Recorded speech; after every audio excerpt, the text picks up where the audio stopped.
Hello. What's up tonight, everyone? Welcome.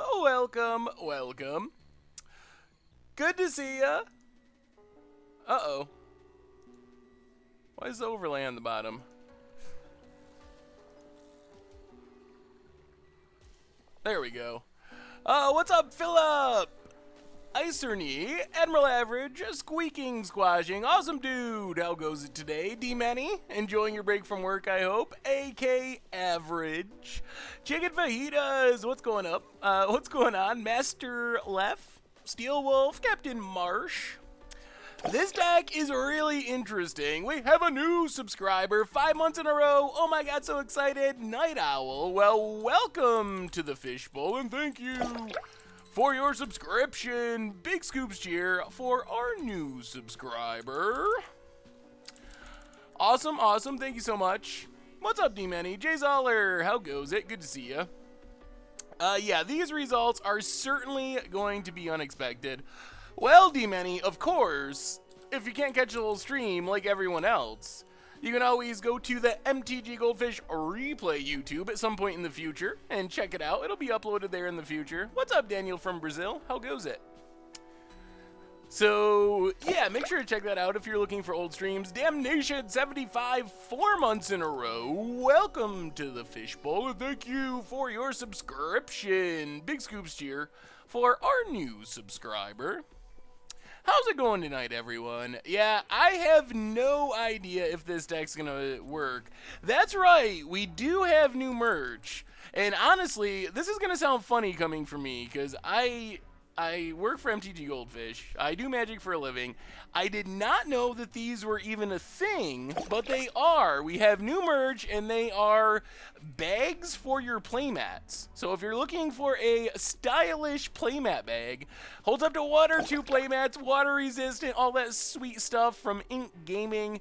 Make sure to check those out on the merch page, along with the tokens and playmats and all that stuff. We have 2 new subscribers, Goblin Master 999 and Epperkins24, welcome both of you to the Fishbowl. Thank you for your subscription. Big scoops cheer for our new subscribers. And another one right off the bat, Twiggy13, 2 months in a row. Welcome back to the Fishbowl. Thank you for your subscription. Big scoops cheer for our new subscriber. Was it today, All Regent? I'm usually pretty good with the subs. Did you do it while the stream was live? Well, I will make up for that now. We have a new subscriber that we didn't even see. What's up tonight, everyone? Why am I getting an echo here? Welcome. Oh, I see. Who did I miss? All Regent, welcome you to the Fishbowl as well. I don't know how I missed it. If it was during the countdown, maybe I didn't see it, if the screen was over it or something, but welcome you to the Fishbowl as well. Big scoops here for our new subscriber. Yeah, I have a different Twitch page up today, and apparently getting a bit of an echo from it, but I got that fixed now. Xstorm125, 2 months in a row. Welcome to the Fishbowl. Thank you for your subscription. Big scoops cheer for our new subscriber. Alright, yeah, make sure to check out the merch page. If you're looking for old streams, go to the replay YouTube. Thanks for the host, FD Territory. And also, if you're looking for the normal video stuff, make sure to check out the regular YouTube. Crimson in Stereo, 2 months in a row. Welcome back to the Fishbowl. Big scoops here for our new subscriber. Yeah, so if you're looking for normal stuff, check out the normal YouTube. Me and Richard made a special video today. I'm actually really excited about it. So I did the article about the Pro Tour, and looking at all the numbers, I decided that the Mardu Vehicles deck had about the best Pro Tour ever. Like, literally the best Pro Tour deck you could ever make, performance you could ever have at a Pro Tour. The best it had ever been. And what that kind of compared to was Callblade, which is kind of a traditional best Pro Tour performance ever. It put so many people in the top 16. It was just the breakout deck. So we made a video of Mardu Vehicles against Callblade, a 5-match Pro Tour style, no sideboarding until match 3, to actually test out our theories. So that's going to be coming up. Also, a Planeswalker deck battle, which is pretty sweet. The Ether Revolt Planeswalker decks. I think that's coming out tonight. So, if you like seeing Richard battle against me in videos, those will be happening this week, I believe. Oh, the Pro Tour. Well, let's get into the deck and talk about this deck so we can start our league. The Pro Tour itself, I don't know. I thought it was a little dull. There were so many of the same matchups and not that many spicy decks. So I was a little disappointed in that sense. Jay Winkle, 77, 3 months in a row. Welcome to the Fishbowl, and thank you for your subscription. Big scoops here for our new subscriber. I mean, on paper, the Callplay deck is absurd. It's got Jason Mind Sculptors and Stoneforge Mystics and so forth. Cactus Jack, welcome to the Fishbowl. Thank you so much for your subscription. Big scoops here for our new subscriber. All right, so let's talk about this deck, get into our league, then we can talk about all kinds of things as we are going along. Also, yeah, might try something just to try it out. But might try to run a commercial between one of our matches today just to see what it does. So just a heads up on that. Anyway, this deck. So this is Unexpected Results. This was one of our instant deck tech decks. The results are definitely going to be unexpected. I am feeling like it's likely we might be going 05 again, or 06. Freak you. Welcome to the Fishbowl 4 months in a row. Thank you for your subscription. Big scoops cheer for our new subscriber. So we will see. We will see. Oh my goodness.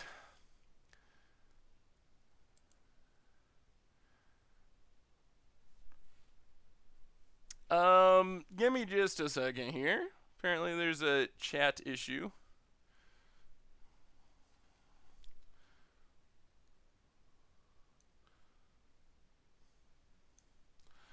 Alright. So this deck was one of our instant deck tech decks, and the basic idea of it is to play Unexpected Results and hope for the best. So Unexpected Results is a 4-mana sorcery. You shuffle your library, cross your fingers, and then you get the top card of your deck on the battlefield. If it's a non-land, you get to play it without paying its mana cost, which in our deck could be anything all the way up to Emrakuls. We have Big Mama Emrakul, the Eonstorm, but also Ugins, a million random Planeswalkers, Nissas, Jason Unravelers, Secrets, Gideons. So we get to play it without paying its mana cost, which is pretty sweet. On the other hand, we could also just get a Birds of Paradise, a Noble Hierarch, a Farseek. If we hit a land, we get the land on the battlefield, and we get Unexpected Results back so we can try it again. We have 2 new subscribers, Duggar27, Farmer John. Welcome you both to the Fishbowl. Thank you for your subscription. Big scoops cheer for our new subscribers. Oh, so if you are looking at a black screen for some reason, try refreshing and it should fix it for you.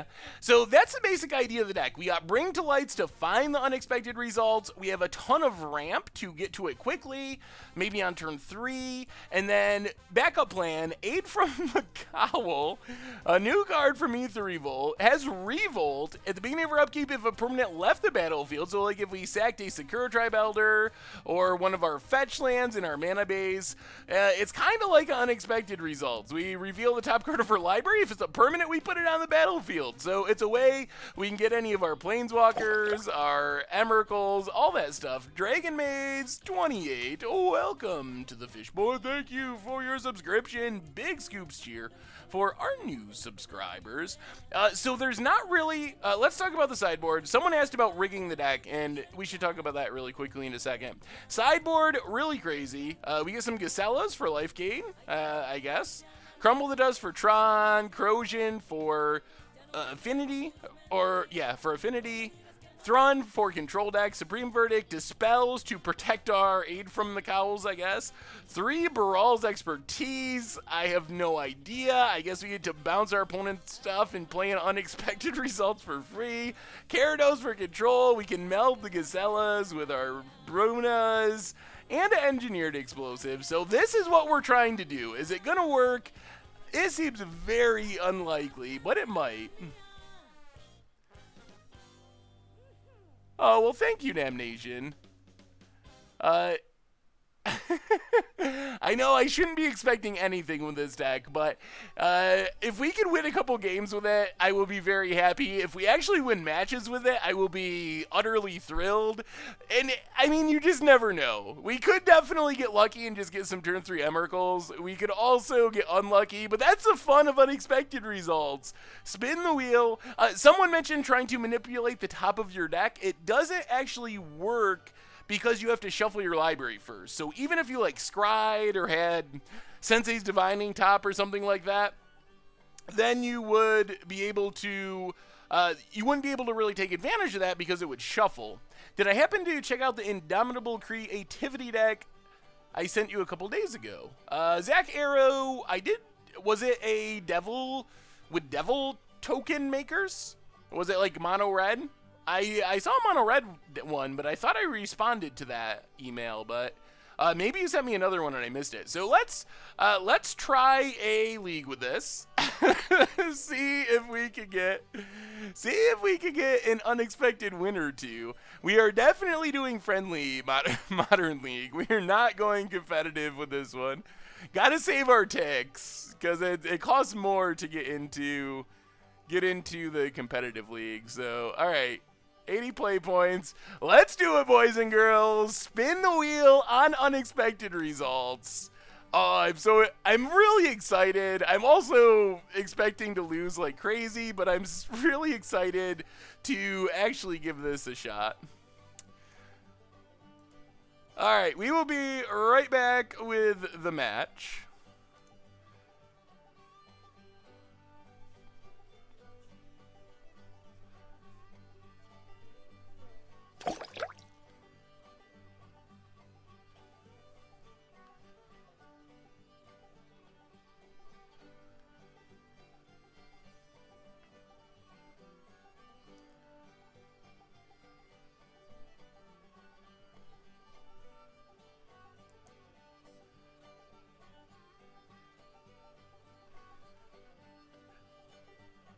All right, Kinkaboo, welcome to the Fishbowl, and thank you for your subscription. Big scoops here for our new subscriber. If you are a sub, you won't see ads at all. Subs don't get ads. Benefit to being a sub. So this hand, let's think about this. So this hand does not have green mana. We have all basic lands for some reason. Just built the Paradox Engine deck, was wondering what I thought of one Rise from the Tides and a Part the Water Veil as a backup win con. I'll put Part the Water Veil in anything. I guess Rise from the Tides could also work as well. Yeah, we probably gotta mulligan this. That hand just does nothing. Ooh, okay. This hand is actually pretty good. And a birds. Alright, we'll keep the birds. So our plan here is just get Aid of the Cowl down and just go cowling for victory. Our opponent's probably playing a control deck by the look. So Noble Hierarch, go. Alright, deck. This is your time to shine. Come on, no second land drop, opponent. I mean, if we draw an unexpected results, we can fire it off. Problem with this one's going to be counters. Our opponent's probably going to have a million counters. So let's get in with Noble Hierarch. Hit our opponent for 1. Hallowed Fountain untapped. Play a Sakura Tribe Elder.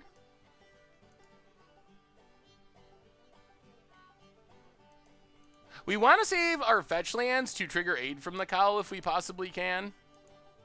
This might actually... We have so many Planeswalkers that maybe we're just naturally good against control. Opponent does not tap out, so we're not going to crack our Elder here. We get a Forest. So let's get in with our Sakura Tribe Elder. For 2. Elder beats. Play the Forest. And let's just pass. Next turn is the turd.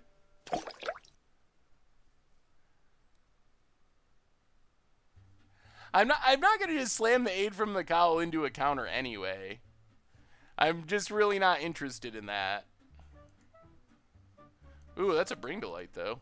Let's get in with our Sakura Tribe Elder. We have a new subscriber, R153 Jordan, 2 months in a row of the Cheap Twitch Prime favorite streamer role. Thank you very much and welcome back to the Fishbowl. Big scoops cheer for our new subscriber. All right, let's just play birds. Play a Misty and pass the turn. So, all right, we're hoping our opponent like Wraths here. That would be the best, like land Wrath. And then we just untap Aid from the Cowl, triggers, etc. Life is awesome. Jay Woot 827, welcome to the Fishbowl. Thank you for your subscription. Big scoop cheer for our new subscriber. This is unexpected results in Modern. Opponents discarding the hand size. Another sub. So many subs tonight. Thank you all so much, everyone. TH3SH1B. That is a challenging username. More like a password, actually. Welcome to the Fishbowl, and thank you for your subscription. Big scoops here for our new subscriber. 1, 2, 3, 4, 5, 6, 7. So we can't Gideon and something else. Well, let's get in with Sakura Tribe Elder.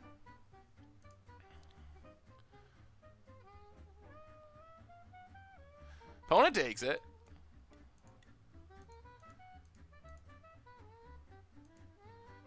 Actually, let's play this land to play around Mana Leak. And I think we're just going to Gideon for now. Play Gideon.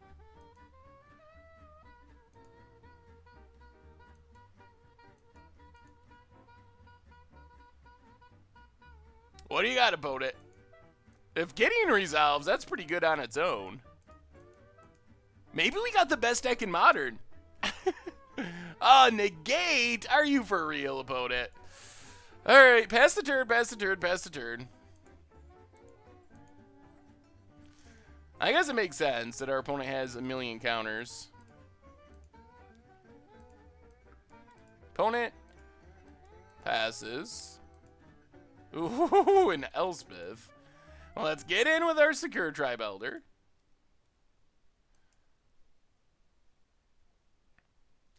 I think we're just going to play Aid from the Cowl. And I don't even know if our opponent will counter this. Like, is this even a card you counter? I mean, I guess you assume it's in a Modern deck, so there must be a reason for it, but... Come on, let it go, opponent, for the fun of it. Please, you're more scared of the other things in our head. Oh, we got leaked. All right.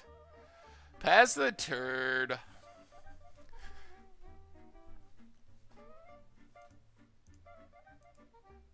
Well, next turn we can Bring to Light for unexpected results.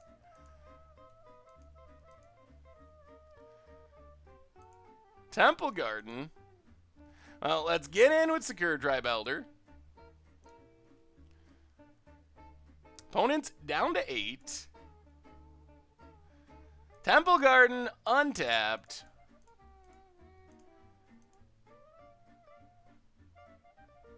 One, 2, 3, 4, and 5. Bring to Light X4.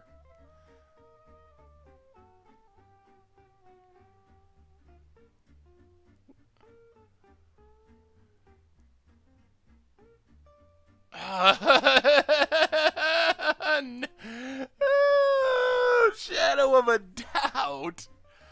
All the beats. Every bad thing that could possibly happen to us is happening to us.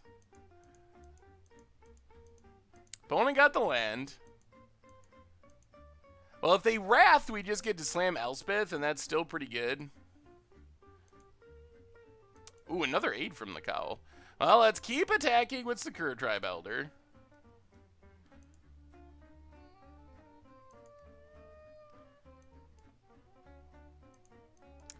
Now our opponent has Cryptic mana.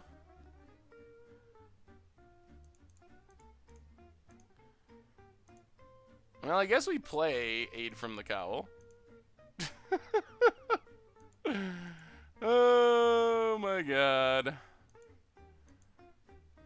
The Sakura-Tribe Elder's sort of getting there. Yep, there's Cryptic. Counter draw. Pass the turn.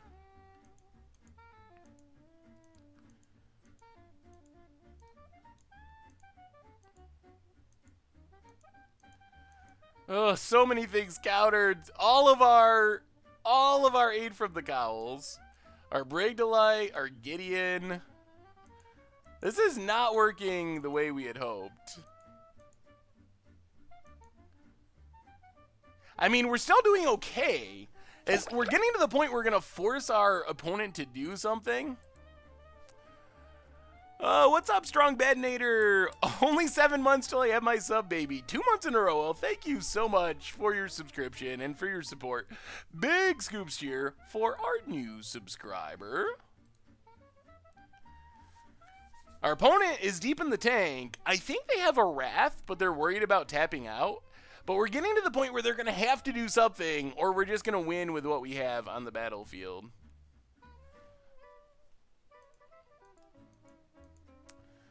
Opponent thinking, well, I was not cracking the fetches because of Aid from the Cowl. We wanted the Revolt triggers. But now that they're both countered, we can crack them. There's a Supreme Verdict. Well, that's fine. Sack Sakura-Tribe Elder. Get a Mountain. Squid Labs, 4 months in a row. Thanks so much, Squid Labs. Welcome back to the Fishbowl. Thank you for your subscription. Big scoops here for our new subscriber. Well, crack Windswept Teeth. Get a Stomping Grounds, tapped. Crack Misty Rainforest. Get a... we better get another white source. Let's get a Prairie Stream. Nerd Wendrix. NDR Wendrix. Welcome to the Fishbowl, and thank you for your subscription. Big scoops here for our new subscriber. Well, Elspeth's pretty good here. If they have Spell Pierce, I swear to God, there's gonna be problems. Or like Simian Spirit Guide, Manamorphose, double Mana Tithe. That would have got us hardcore. I think Elspeth is better here because Tamio we can sneak in through Mana Leaks. Elspeth we cannot. And Elspeth is also much better at pressuring our opponent's life total. Hey, what's up, 59502413? How goes it tonight? Yeah, we're not that far away from hardcasting Emrakul. I mean, we kinda are. 1, 2, 3, 4, 5, 6, 7. Almost halfway to casting Emrakul, I should say. Wall of Omens for our opponent. And passes. We get a Windswept Teeth. Opponent has Cryptic mana. They also have Restoration Angel, potentially.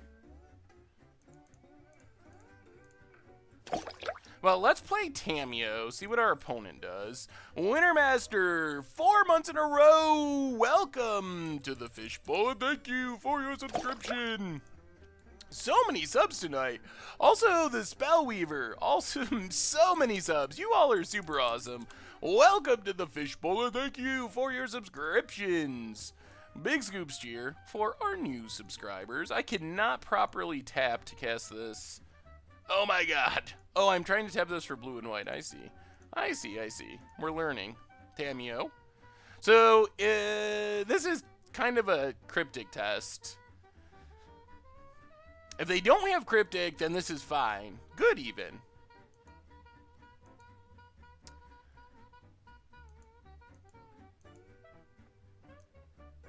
Oh, Lord Almighty. Attack with everything. Oh, that is another Cryptic command. Play Windswept Teeth, pass the turn. Oh, my God. Well, if we get down Tamio first, then we get to, if we get down Tamio first, then we get to draw cards there. And that makes our life even better. So I think it's correct to play Tamio beforehand.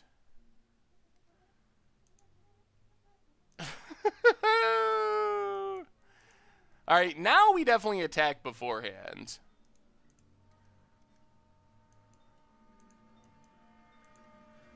Opponent blocks, drops to 1. Well, we're just passing. Why are you play into this?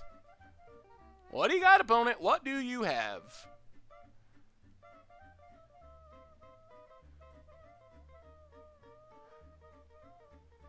Oh, Elspeth plus first. Yeah, I can see an argument for that. Think twice, think twice. Do we have it? Do we just win Path to Exile? Okay. That's getting us closer. Closer to Big Mama Emrakul. 2, 4, 6, 8, 9, 10 mana. Maybe that's actually a thing that could happen. Oh my god. Is it really possible that we could be hardcasting at Emrakul? That would make our lives so sweet. We really would like to draw something here.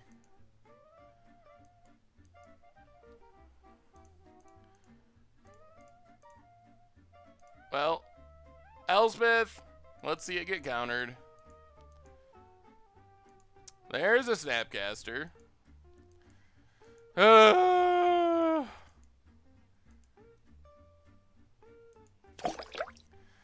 Yep. Gonna Cryptic. Be fresh. 4 months in a row. Welcome to the Fishbowl, and thank you for your subscription. Big scoops cheer for our new subscriber. Birds of Paradise. If we had a bone splinter, we'd be able to get in the last point. 2, 4, 6, 7, 8, 9, 10, 11. We're way away from Emrakul still.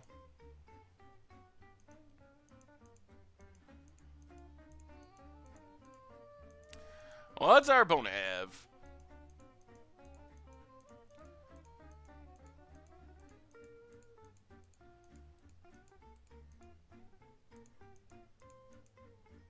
That's been a lot of counters. Kitchen Finks gains our opponent a little bit of life. We have a million Planeswalkers in our deck. We could draw them, and our opponent could not have a Cryptic. Unseen Spectre, 4 months in a row. Yes, certainly unexpected for sure. Big scoops cheer for our new subscriber. Oh, this deck. Oh, that is about the worst. The deck is definitely cute. Unfortunately, we're drawing all of our Emrakuls instead of things we could cast. I don't think this deck ever wants to draw an Emrakul. We haven't even got a single unexpected result yet.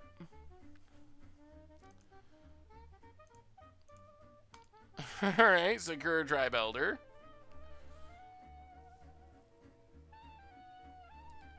Bone has a Spell Snare. Oh my god. Pass the turn.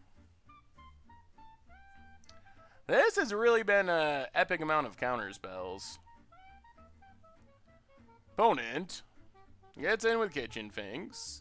I don't think we have any lands left in our deck to draw. Opponent does what? Dragon Lord Ojitai. That's bad news.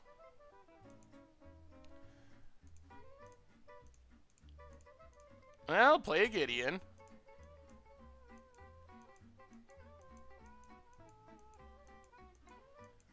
Gideon's not even good here, really.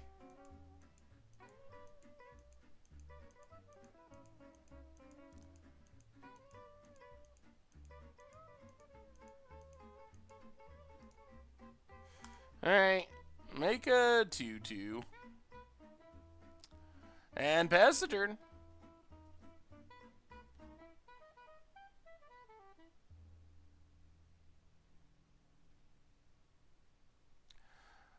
If I scoop early, people yell at me. So we can't scoop early.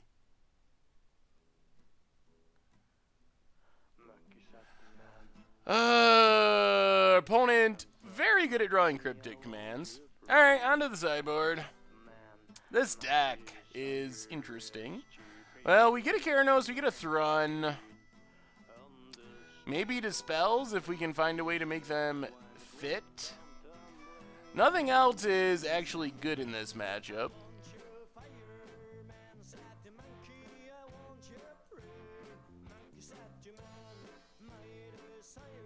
Glenelender Archmage, I don't know. I mean, I guess you could play it, but it's not like Glenelender Archmage is really that common of a card in Modern. I don't think we really want to be trying to crumble on, bring in one crumble for Colonnade here. Bruna package isn't that appealing. It dies to removal and gets countered. At least our Planeswalkers don't die to removal.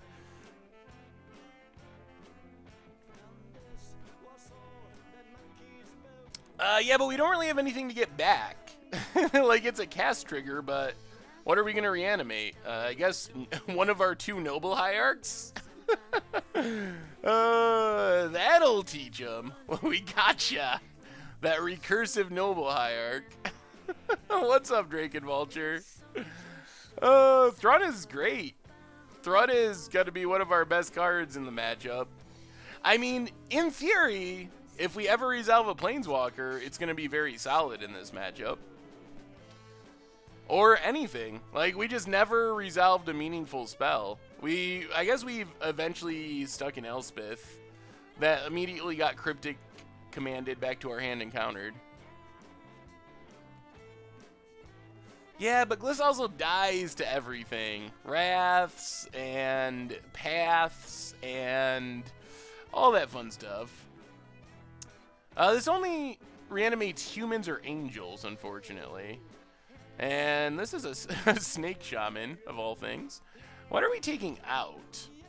All of our Planeswalkers are good, if we can stick one. Like, all of our cards are good. Maybe Nissa, I guess, would be lower-end Planeswalker. Also, Tameo isn't that great here.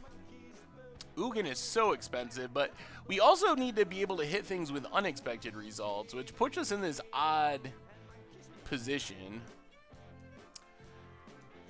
We didn't draw a single unexpected results that game. Alright, something like that. We got to keep birds to have some chance of ramping into meaningful plays. Well, we got a Thrun. Thrun is super good. Thrun might be able to just win us this game. Just ramping into a Thrun on turn 3. Yeah, Nissa's ultimate draws us cards. That's true. We have Jace for that as well. Well, welcome, Sherazan. Yeah, let's just Hallowed Fountain tapped. Pass the turn. Hopefully we draw one more land to Sakura Tribe Elder. We also need to be aware of that Shadow of a Doubt. Shadow of a Doubt can get our fetch lands if we're not careful. Windswept Heath, crack Windswept Heath, drawing the Emrakul. We'll just grab a Forest, play a Sakura Tribe Elder. Do we just have to crack this right away? Shadow of a Doubt's like a one of usually, but I think we're going to. Better safe than punished. And we will just grab a Plains here in case we draw a Gideon. Well, come on, land for Thrun, the last troll. Yeah, we have a super late game.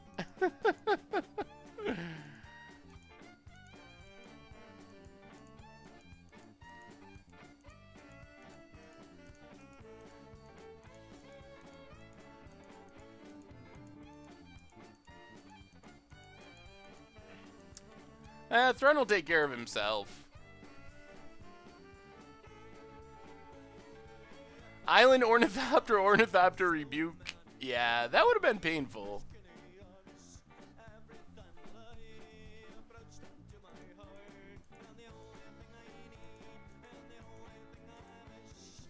This deck has no way to get rid of an Emrakul in hand. So this will just sit here and taunt us for the rest of the game.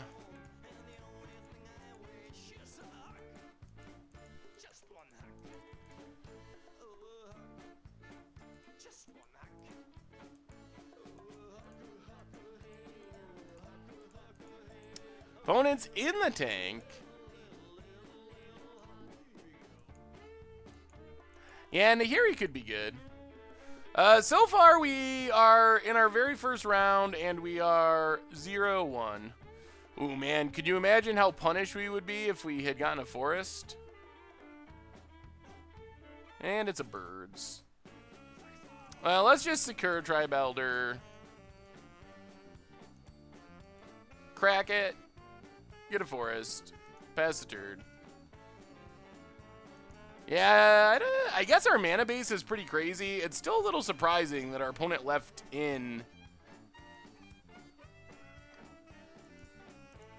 that in. Gideon that we can't cast. Oh, oh man, this is so bad.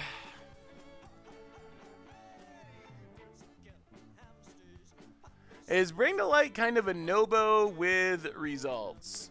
Yes and no. We can Bring to Light for results. If we lose this Thrun to a Wrath, we're really in trouble. But I think we gotta do it. It's worth a shot, but if they go land Wrath, we are so seriously in trouble. I mean, the only upside is we could draw a White Source.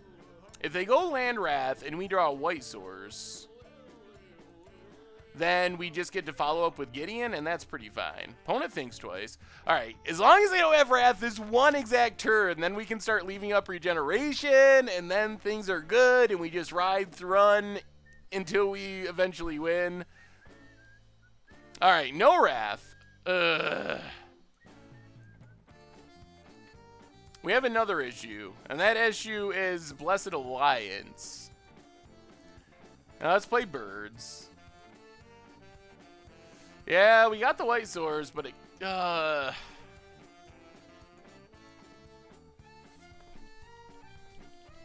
don't even know if we attack into this Blessed Alliance.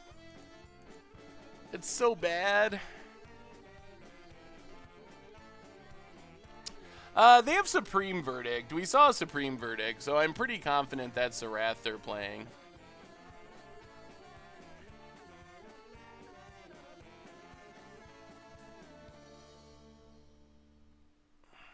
All right, let's... All right, I'm going to pass. In theory, next turn we could start attacking with the birds as well, to just soak up Blessed Alliance, potentially. Or we can start playing things to force our opponent's hand pre-combat and then leave Thrun free after combat. We don't have the white mana necessary to play Gideon because our opponent cast a Spreading Seas on our White Source. According to Ben, welcome to the Fishbowl, and thank you for your subscription. Big scoops cheer for our new subscriber. And Analar, welcome you as well to the Fishbowl. Big scoops cheer for our new subscribers. Thank you so much, everyone. A land would be a pretty nice draw here. Just a land. That's a land. All right, that's very good. So play Windswept Heath.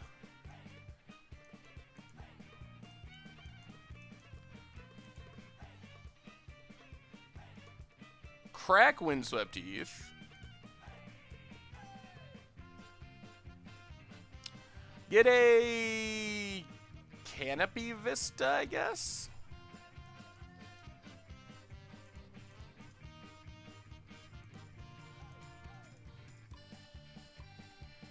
And play the Gideon.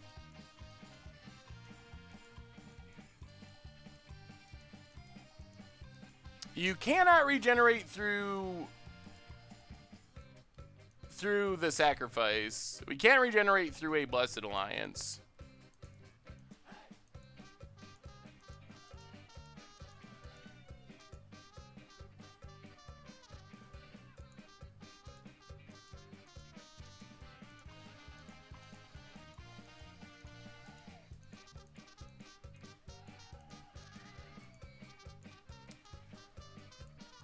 Path on the birds. Okay.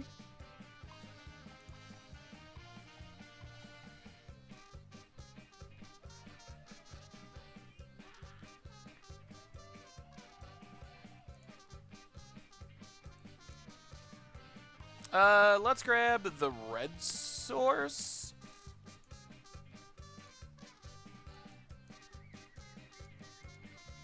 There's a leak. Well, get in for 4 with Thrun. And Pestered. Sramos is coming up for Much Brew this weekend.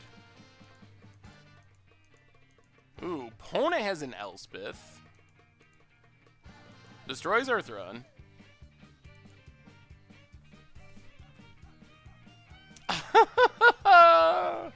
Alright, so what do we do here? We can play...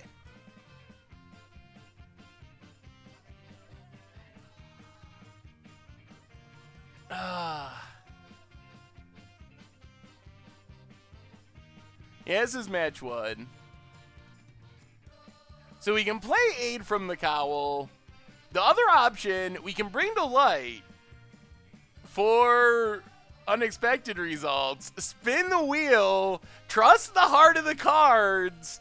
I mean, I don't know if we win the long game anyway. What do we come here to do? We can't even trigger Aid, or I would go that direction. So let's make sure we tap this mana properly. Blue, white, green, blue, red.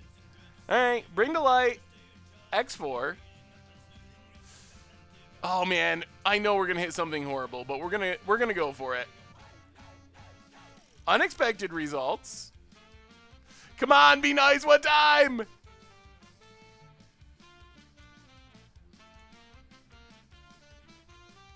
What do we hit? Ah! It's a land. Well, we have unexpected results in hand now for next turn. I guess that's sort of something.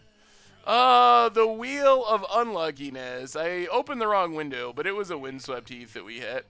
Opponent starts making soldiers. Worth. We have a new subscriber, Dante's Chili. Welcome to the Fishbowl, and thank you for your subscription. Big scoops here for our new subscriber. We draw birds. 1, 2, 3, 4. Oh, this is so bad. We can't even do 2 things in a turn.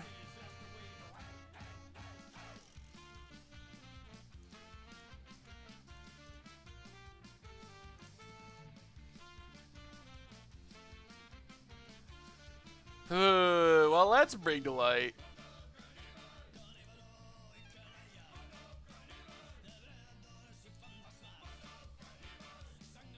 Try it again. Yeah, we do have a lot of stuff that costs 5.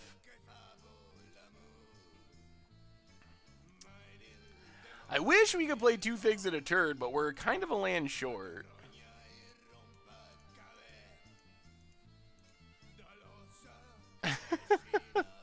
Opponent's trying to figure out if they should actually counter this.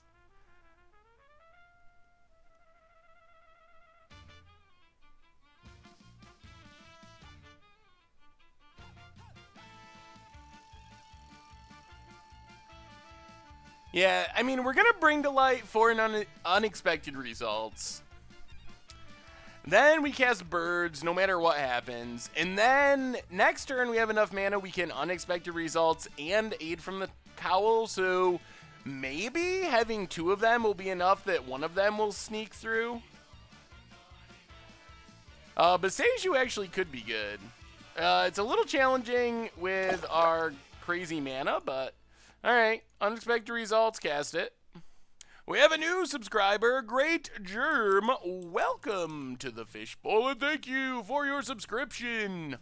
Big scoops cheer for Great Germ, our new subscriber. Another month already, all right. Let's get those Sierra Angels. All right, Dag, give us something good as long as this doesn't get countered.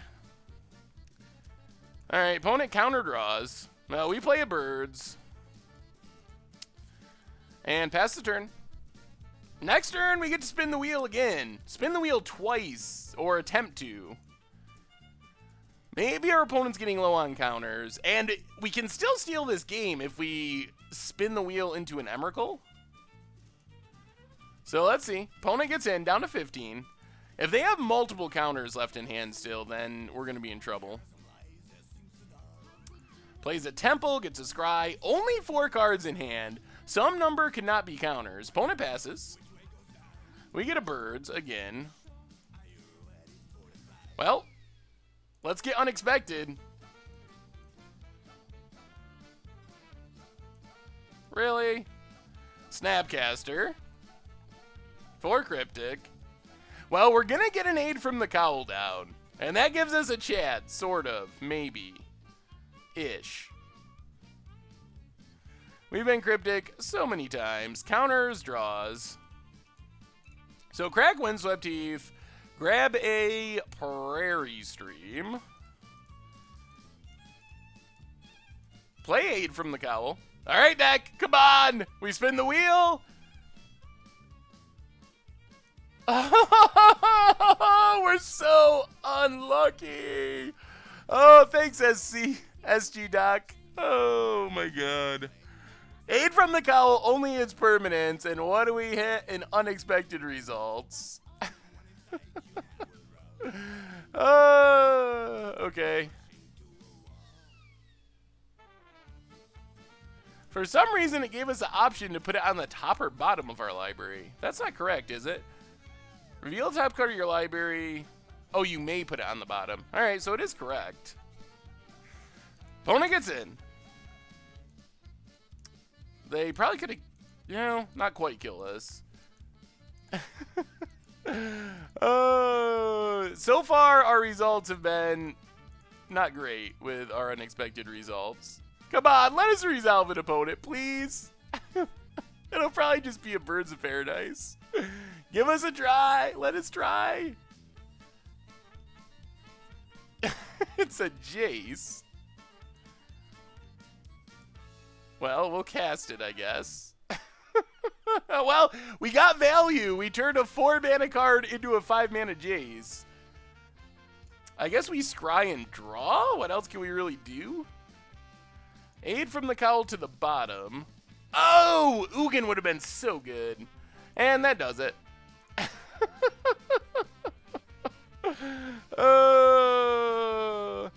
The problem is, even if we triggered, no matter what we hit with aid from the cowl there, we would have still been dead, unfortunately.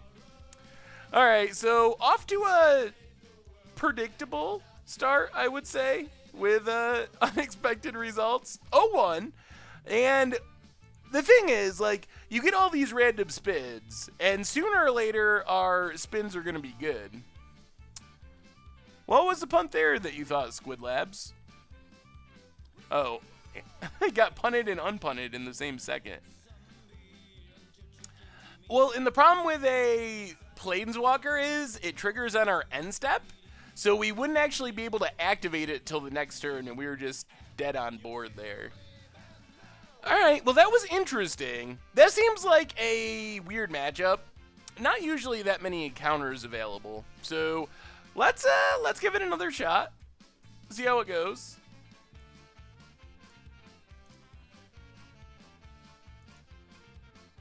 A punt Harmonicon emote.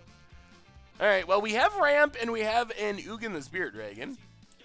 Okay, Mr. Panda in the true King Fishy. Welcome you both to the Fishbowl 4 months in a row. Thank you so much for your subscriptions. Big scoops cheers for our new subscribers. Yeah, okay. I mean, Ugin is good if we live 7 turns. Could happen. It's not impossible. Oh, getting less possible.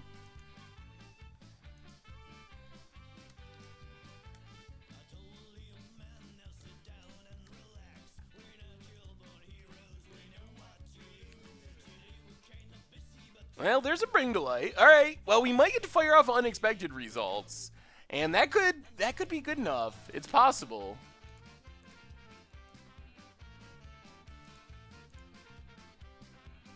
Okay. Oh boy. Opponent's gonna have Tron. That's not ideal. Hey Seth, you played my Ravenous Intruder Storm deck. Oh, I should play your Ravenous Intruder Storm deck. What's Ravenous Intruder? I don't even remember what that card is. Green, white, blue. We'll just get a Stomping Ground. Well, there's a Gideon. So play Forest, play Secure Tribe Elder. This is sorta, kinda working. We can Gideon next turn. I mean, it really depends on if our opponent has Tron. If they just Tron into Karn. Alright, no Tron yet, no Tron. So that means we get a Gideon down, which is pretty good. Crack Secure Tribe Elder. Grab a Plains. Ooh! Oh my god! Oh, well, I mean, the deck is called Unexpected Results. Should I do a straw poll? Do we? Oh, Ravenous Intruder. Okay, yeah, that's the new ATOG. Very, very good. So I mean, we can Gideon and actually like get value, or we could try to get lucky. Go. All right. Everyone wants to see the wheel spin.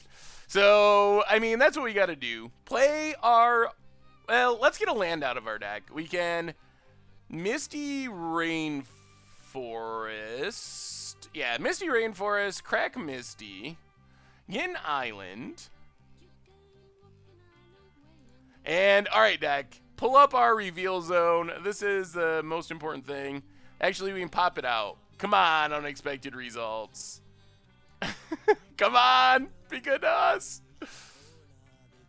Come on. Wait, do we just Unexpected Results into Unexpected Results? Set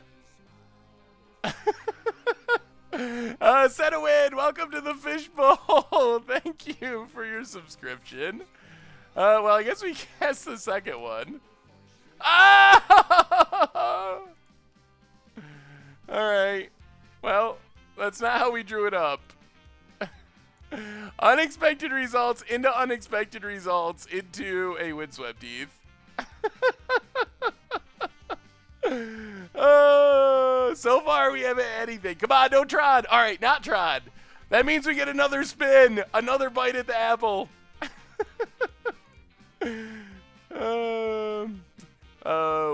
Blue, white, green, red. Probably get another blue-white source. Yeah, Hallowed Fountain. We'll dismiss this so we get a fresh look with our new one. Alright, we draw a Canopy Vista. Play Windswept Heath. Just trying to thin lands out of our deck. Like, the math is slight, but it's worth the effort, I think. Get a Forest. 1, 2, 3, 4. Come on, one time. Sometime we got to hit with this. Unexpected. Ah, it's a Misty. It's the worst rampant growth of all time. 4 mana rampant growth is not getting it done. The only saving grace is next turn. If we whiff on the first one, we get to do it again. Actually, we have an Ugin too. Our opponent's gonna have Tron though. Crack this. Breeding Pool tapped.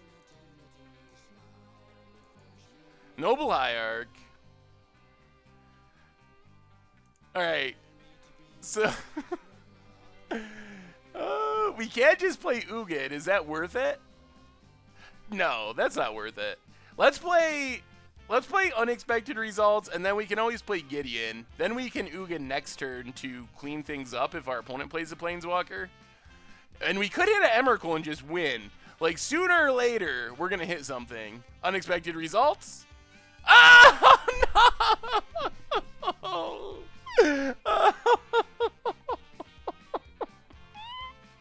Oh, we don't even get it back to our hand.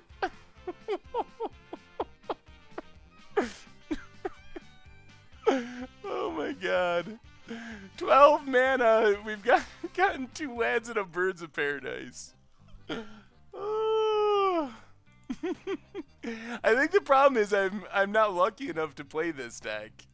If some lucky person was playing it, well, we kind of did it. We actually got value, so to speak, quote unquote, off of our unexpected results. Pass the turn. Ooh.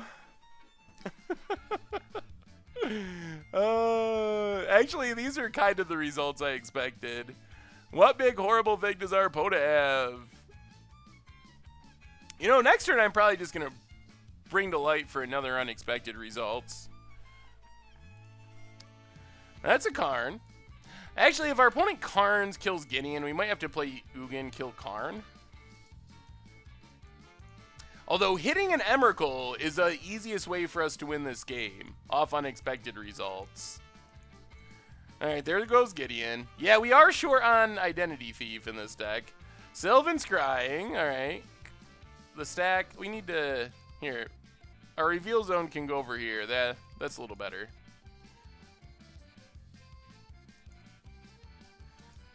That's true.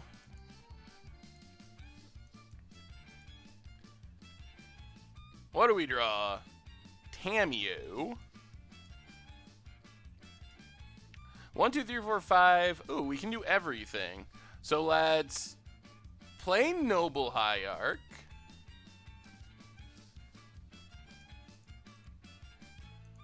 One, two, three, four. Play Tamiyo. Take up Tamiyo.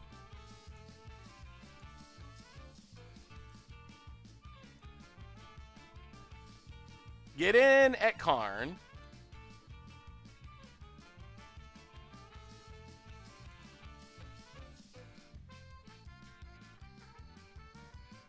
And we get to draw a card.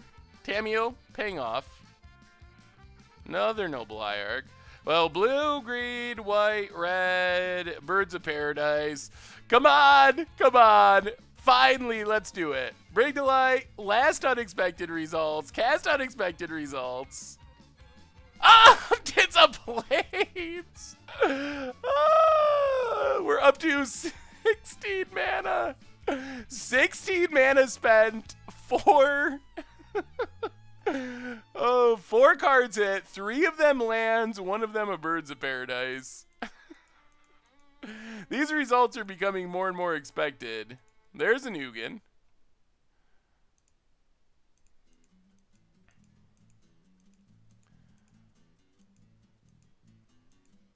We still have 4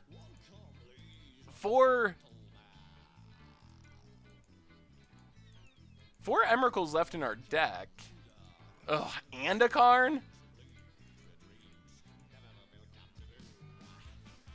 Alright, goodbye, Noble Hierarch. 1, 2, 3, 4. 1, 2, 3, 4, 5, 6. I think we're all in and shuffling into an Emrakul. I don't know if there's another way we win this game.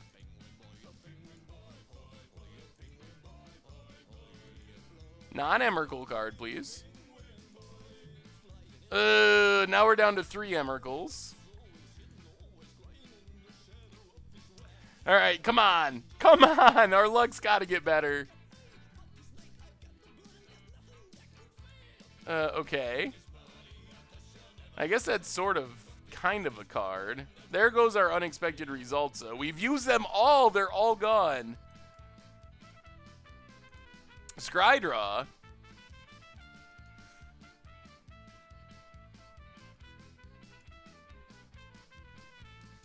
I guess we can play Aid from the Cowl.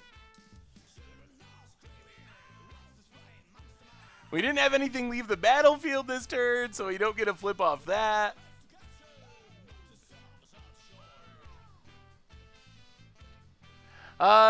Pro Tour got in the way of Much Brew. On Pro Tour weekends, we do so much Pro Tour stuff that we don't usually do Much Brew. Our opponent's getting to the point where they're just going to restart the game with this Karn, which is probably not great for us. If I had to wager a guess. Karn ticks up. Well, opponent can have our Emrakul. What else do they have?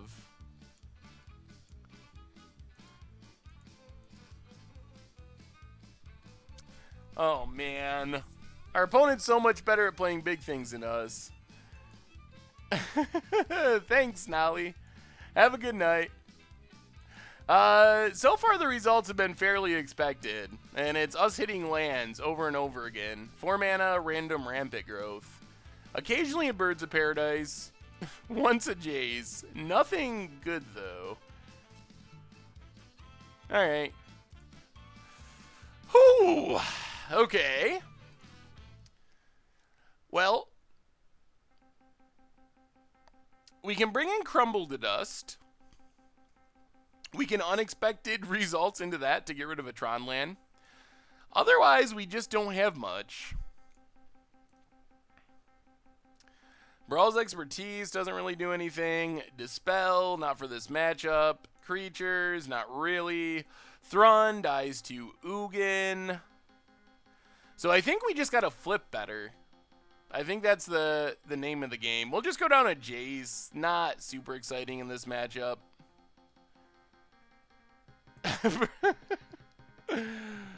Yeah, we can also bring to light for the Crumble. Alright, deck. Alright, this is our game. This hand is pretty bad. I think we gotta mulligan that. Okay, well, we have a plan. The plan is fire off this Bring to Light as quickly as possible. Not gonna keep another land. Bring to Light as quickly as possible to get Crumble to Dust. And then go from there. White. This can get blue-green. We need double white, double green. Let's get Temple Garden. And Birds of Paradise. Pestered. Yeah, if we're fast enough, Bring to Light for Crumble could really help. There's a power plant. Opponent passes. Another ramp card would be good. Or a forest. So Misty Rainforest. Pass the turn. So if they just have turn 3 Tron, though, we're not going to be fast enough is the problem. There's the mine. Opponent passes. Oh, dear. Pass the turn. Come on. No Tron, no Tron, no Tron. One time. Please. Oh, all right. It's a brush land. So we do get to get them off Tron. Unless they path on our upkeep. Then things are bad again. So we will get a... We have green-white. Well, let's get Stomping Ground. Crack Misty. Get a... Breeding Pool. Yeah, that's fine. No upkeep path, please. Not that. Alright, so play a mountain. Green, white, green, blue, red. We might as well go black. Go X5. Bring to Light. No mana type, hopefully. Crumble to Dust. Okay, Crumble the power plant. Whew!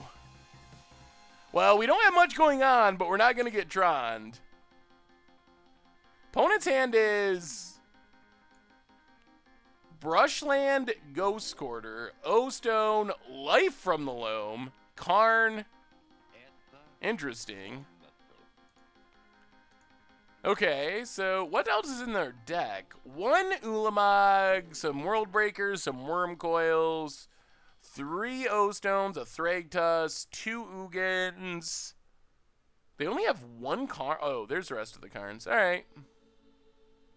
Well, that should buy us some time at least. It's going to take our opponent a while to set up, so we can just draw Planeswalkers even. Unexpected results, Planeswalkers, Bring to Light. We have a ton of options that are actually good now. There's a Brushland for our opponent. And Expedition Map. So they're going to have their mana eventually, but it's going to take them a lot longer now. Sylvan Scrying. Because they don't have lands that tap for multiple mana. The first game Actually went kind of long, but I don't know if it was actually close. But we kind of stayed in it for a little while. Well, all right, come on. This is the time. This is it. Unexpected results. It's an island. Well, we get an island. Get a canopy vista. I swear our land rate, we have 22 lands in this deck, and our percentage of hitting lands with unexpected results is kind of through the roof. Like, super high. But we do get to keep spinning the wheel. The happy, fun, good times wheel. Another land out of our deck.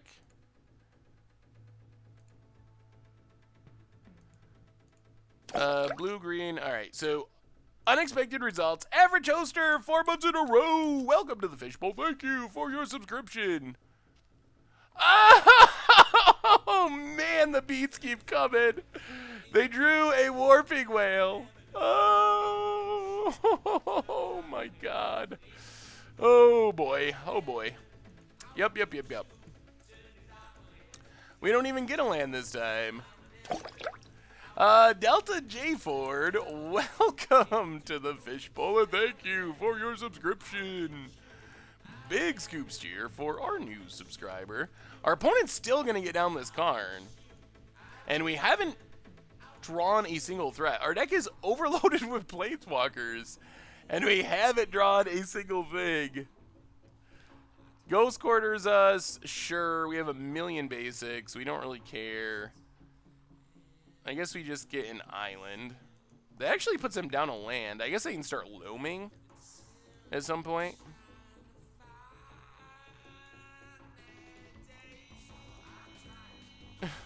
Okay. Well, there's an aid from the cowl that we can't trigger. Pass the turn. I don't think we've triggered in our aid from the cowl once, have we? It has basically been rampant growth with buyback. There's a brush lad.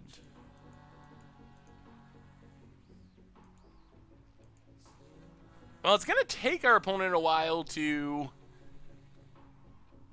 Alright, there's Oblivion Stone. That's sort of annoying. Chromatic Sphere.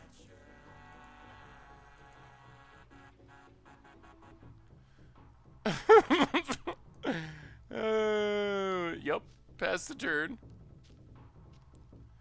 I don't know if this deck really can. I mean, I guess it's possible with Birds of Paradise and stuff to get to 15 mana, but it's not easy for it to get to 15 mana.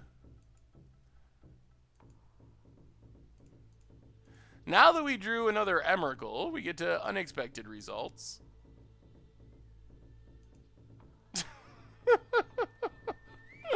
Our second aid from the cowl.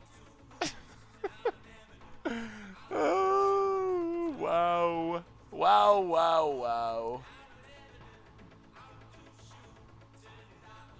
The problem is all of our stuff's going to get blown up by this Oblivion Stone. Yup. Okay.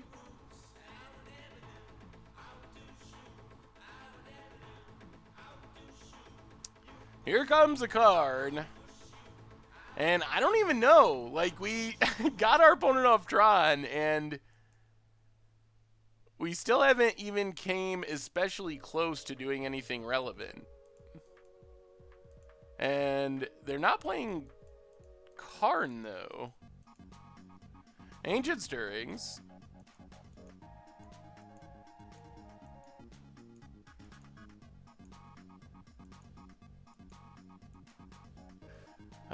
Yeah. We might have to start attacking with the birds next time. Opponent's not even interested in playing Karn. They're just trying to lock us. Well, come on. Once. Sooner or later, it's got to happen. All right. This is a card. A magic card. What do we do with it is the question. We know our opponent can just Karn and get rid of it.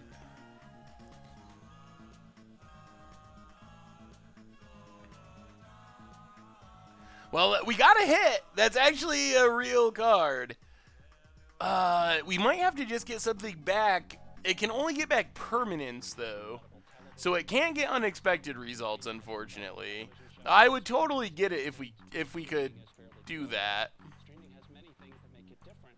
We can get a land or an aid from the cowl, or a birds to send a message.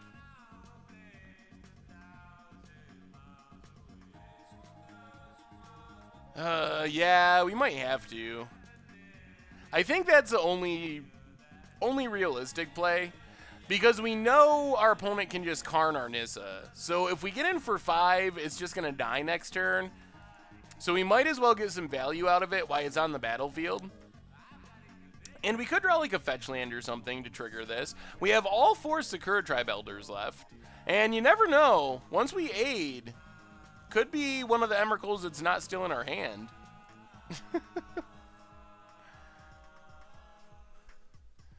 We only have 22 lands in this deck, so we don't even play that many lands, really. Is our opponent finally going to play the Karn? No. I don't know why our opponent's not playing the Karn. I appreciate them letting us cast unexpected results over and over again.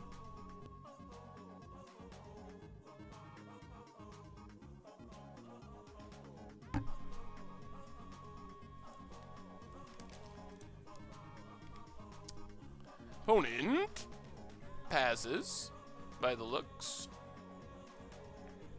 Uh-oh. Alright, cracks Chromatic Star. Chromatic Star is a good way to trigger our aid from the cowl.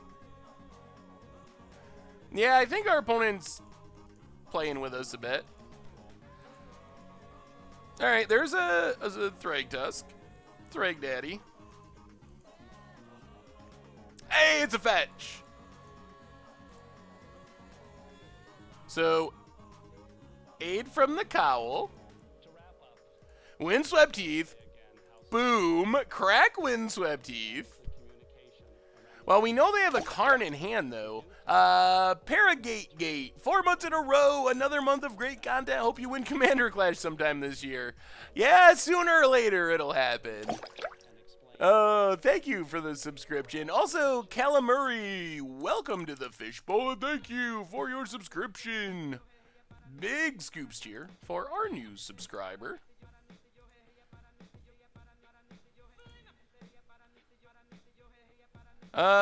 We can't get back the cowl because it's -3 on this, unfortunately. So we just got to turn on a land, like a forest. All right. Oh, man, I think we're going to hit a Planeswalker and it's just going to die to Thragtusk, but...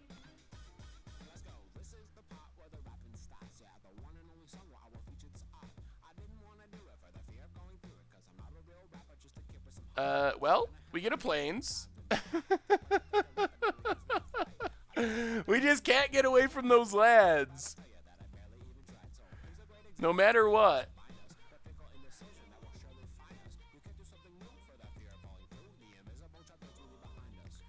Sooner or later, our opponent's going to play that Karn. I think they're trying to flawless victory us, actually.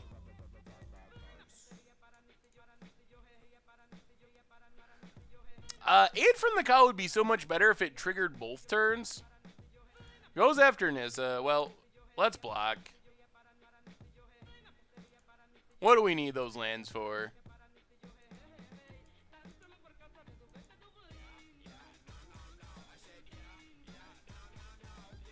Oh no, is this Ugin?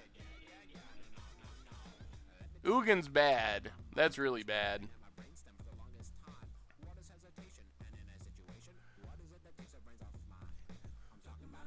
Yeah, if our stuff lives, we might just take down Nissa.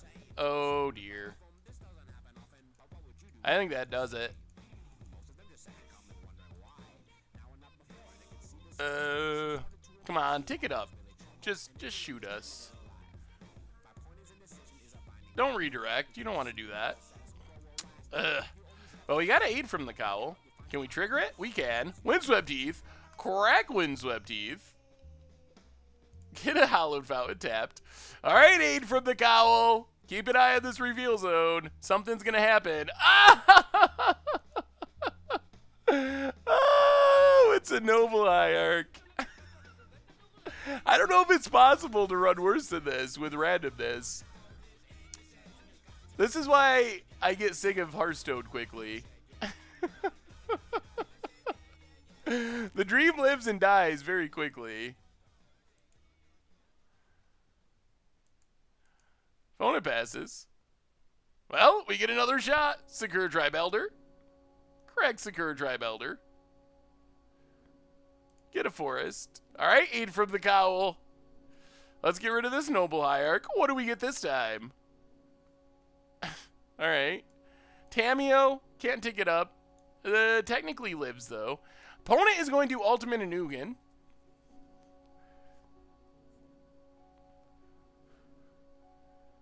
Our opponent's playing Tron. Oh, they did not ultimate. They're just going to kill our Planeswalker.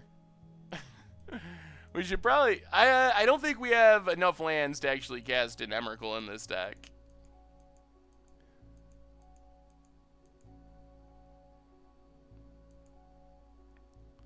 There's a Worm Coil.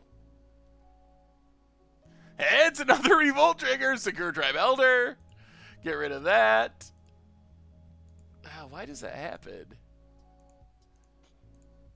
Sack Secure Tribe Elder. No lands to find. Uh-oh. That means we're going to get Ghost Quarter locked pretty quick. Come on, aid from the cowl. Oh, we finally hit something, but it's just going to die.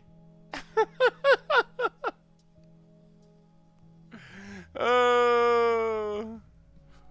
Well, Ugin's our best hit of the night. Our luck is turning. Why do I keep getting messages? All right. We should probably just scoop, I think. Oh, we're dead. All right. Well, back to O2. Oh, we actually got a real card, though. At one point. We did. It happened. Oh. So, yeah, let's see. Let's, get ready for round number 3. Update this.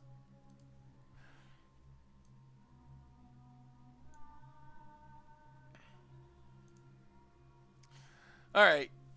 Quick commercial, 30 seconds, and we will be on to our next round.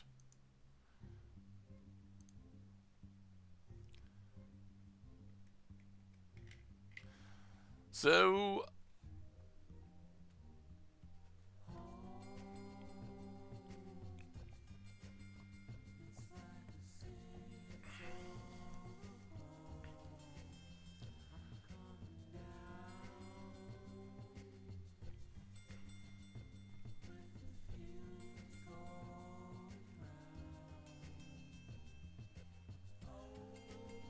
all right, on to round 3. I don't think we can dump it and make a new unexpected results deck right here on chat.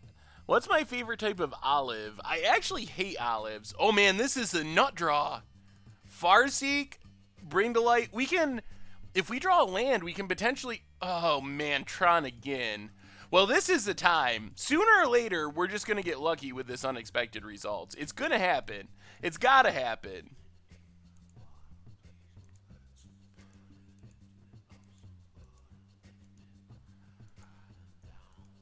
I don't see them either, Squeakers squashing. Is this the same person? This isn't the same person, right?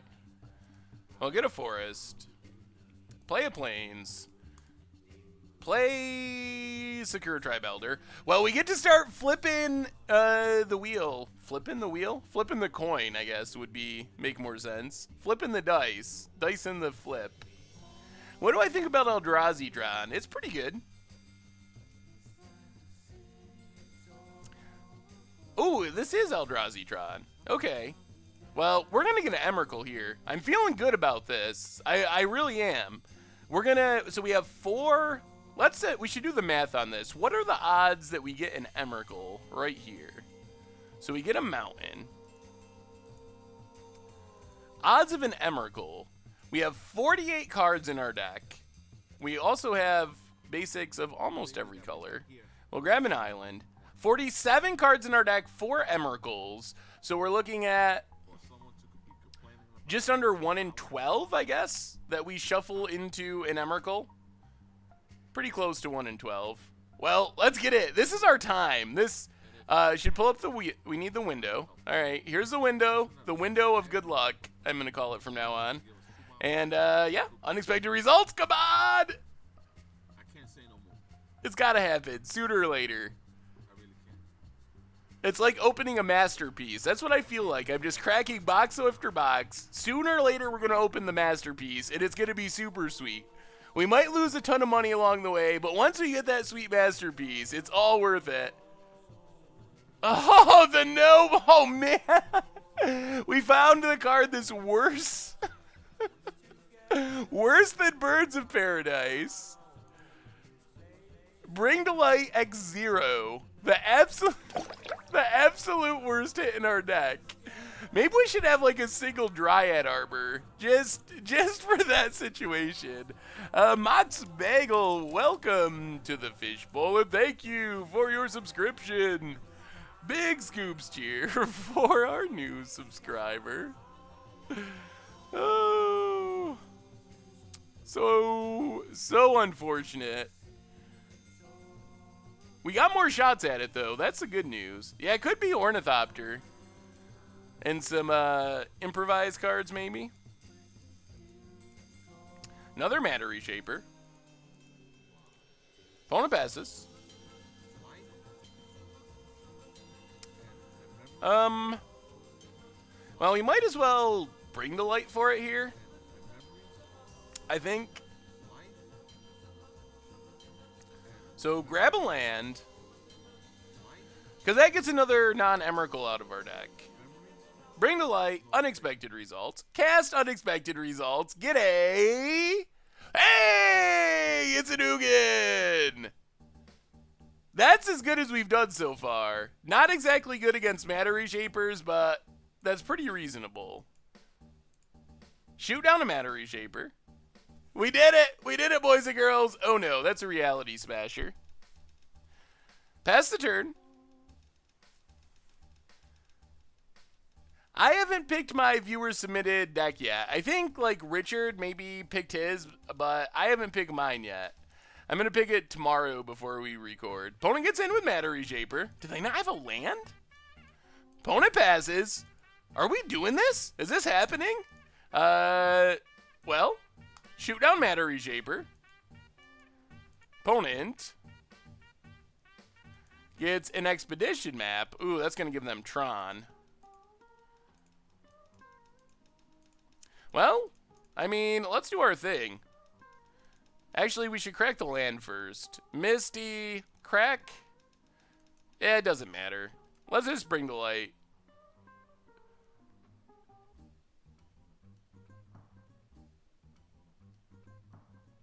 Oh no, Warping Whale. Oh. Oh boy. Oh boy. We keep getting Warping Whaled.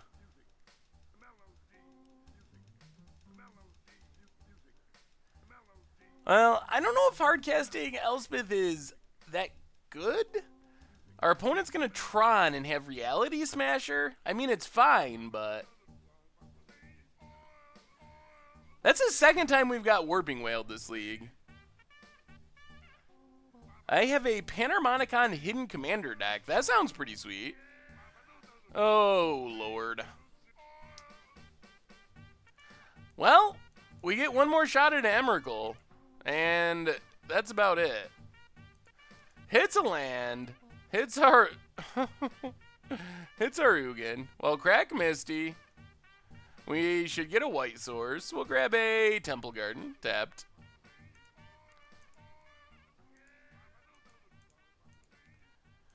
Oh, all right, unexpected results.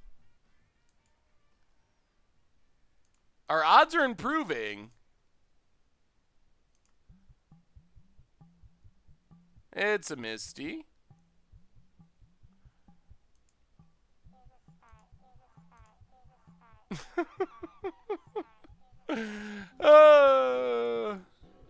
Farseek. Look around your living space. Do you surround yourself with Passturn. like What's my all-time favorite card in Commander? Oh, that's a really hard question. your own sweet I think we're dead. Yeah, there's Reality Smasher. Well, we got a Nugan. We actually got something good off our unexpected results, so that's something. Crumble the Dust is okay. It's not as good against Eldrazi Tron, but it's okay. how much hyperbolic language do I use? This pretty much is against the odds unexpected results. Look at your clothes. What parts of your wardrobe could be Yeah, this deck is unexpected. We still have a couple more. We're about halfway through our league, which means we still have a couple more chances to hit an Emrakul off unexpected results. Do you attempt to look intentionally You're playing awkward or ugly? Abs and Company. It looks sweet, awesome, dude.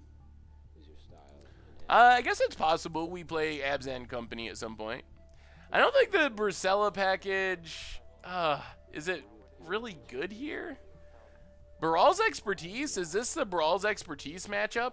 Was this the plan? without public display? Take out all the lands. If only we could. I have no idea how to sideboard with this deck either. No clue. I don't even know if Crumble's worth it. Like, Tron is good in their deck, but it's not like they just scoop without Tron. Or if we resolve a Crumble to keep them off it. Yeah, I mean, we gotta have big stuff to hit, though. Every big thing we take out is one less thing to unexpected results into. I guess it's not that great, though. Let's try the Brawl's Expertise. We haven't tried those yet. Maybe this matchup is when they can shine. Let's give it a shot. We'll play first. Alright, well, we got some ramp. Maybe we can just win like a normal deck? Like Birds of Paradise, Gideon, Jace. That could be a plan without doing anything janky. It seems possible. Opponent's falling to 5. The dream scenario for an against the odds type deck. Well, Forest and Birds of Paradise. Pass the turn.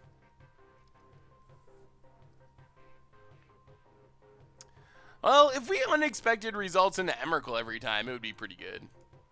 Alright, opponent plays a power plant. We get a plains. So we need blue-white.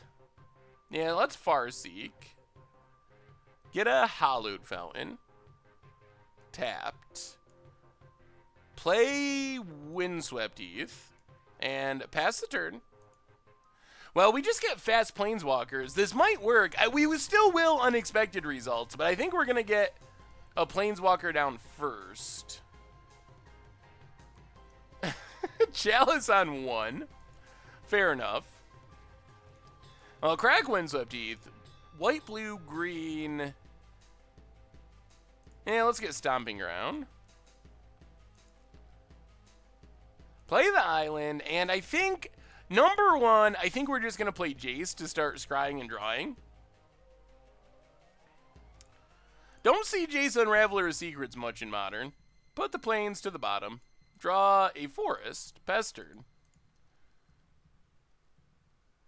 I didn't build this deck. This is from our, oh no, Tron.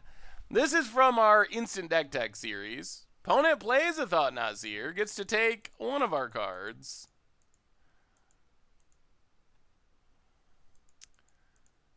Goes with our Bring to Light. And passes.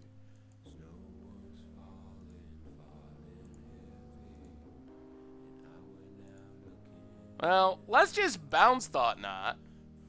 Draw a card.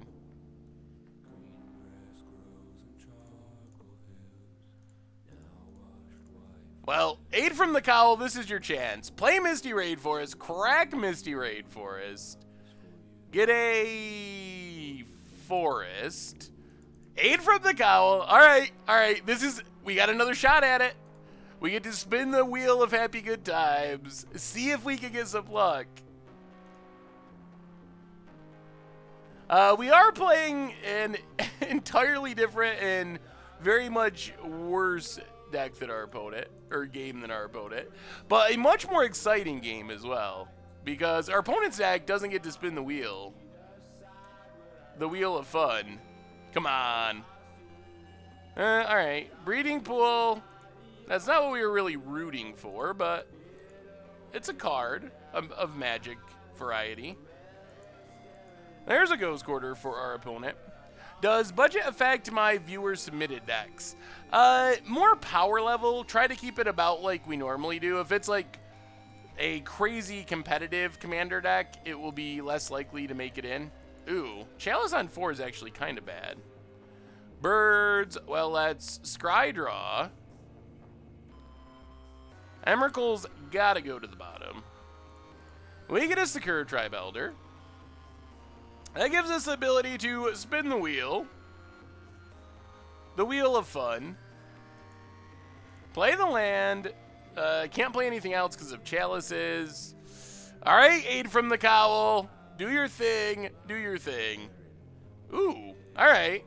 Nissa's a card. That's an actual card, pretty much. Pass the turn.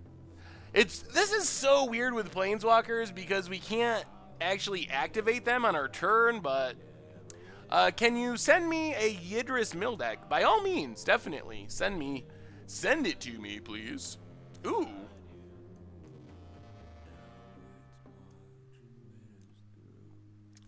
Alright, let's scry draw with Jace. Noble Hierarch to the bottom. Ugh, Emrakul to hand.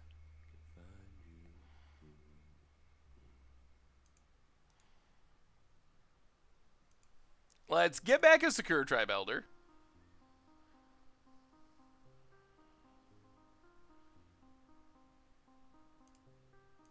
The goal is to copy Panharmonicon for value as much as possible, and the tutors I have take up a lot of budget, but they're mostly to find original Panharmonicon. And the tutors are probably fine because it's Magic Online is the budget, and most of those cards aren't that expensive. Mailbox, 3 months in a row. If I GP a top 8 wearing a goldfish t-shirt, can I guest spot on Commander Clash? Ooh, that's a good question. Probably. Might be able to arrange that. Alright, so we get our trigger.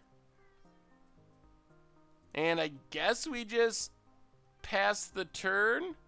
Spin the wheel of fun with Aid. Yes! We did it! We got it. That's Emrakul. We did it. Come on. And they're gonna Ulamog. No Ulamog.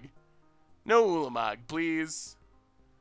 Ha! Thought not into their own chalice. Things are coming up. Unexpected results. It's happening. It's actually happening. We're going to win a game. Opponent Ghost Quarters their own tower. Yeah. Yes. It's all worth it in the end. Oh, my goodness. I didn't know if it was ever happened, but it did.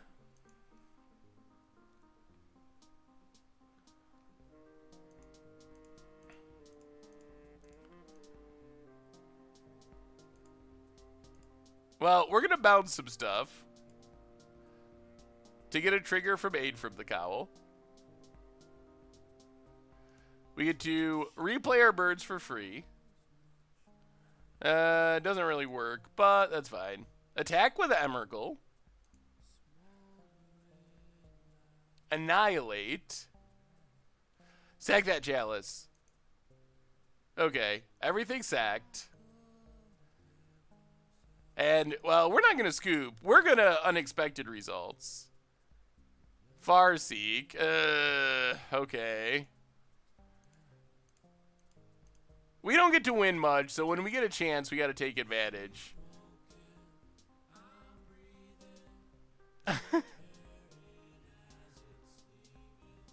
Alright. Brawl's expertise to the bottom. We did it! We won a game! We actually did it!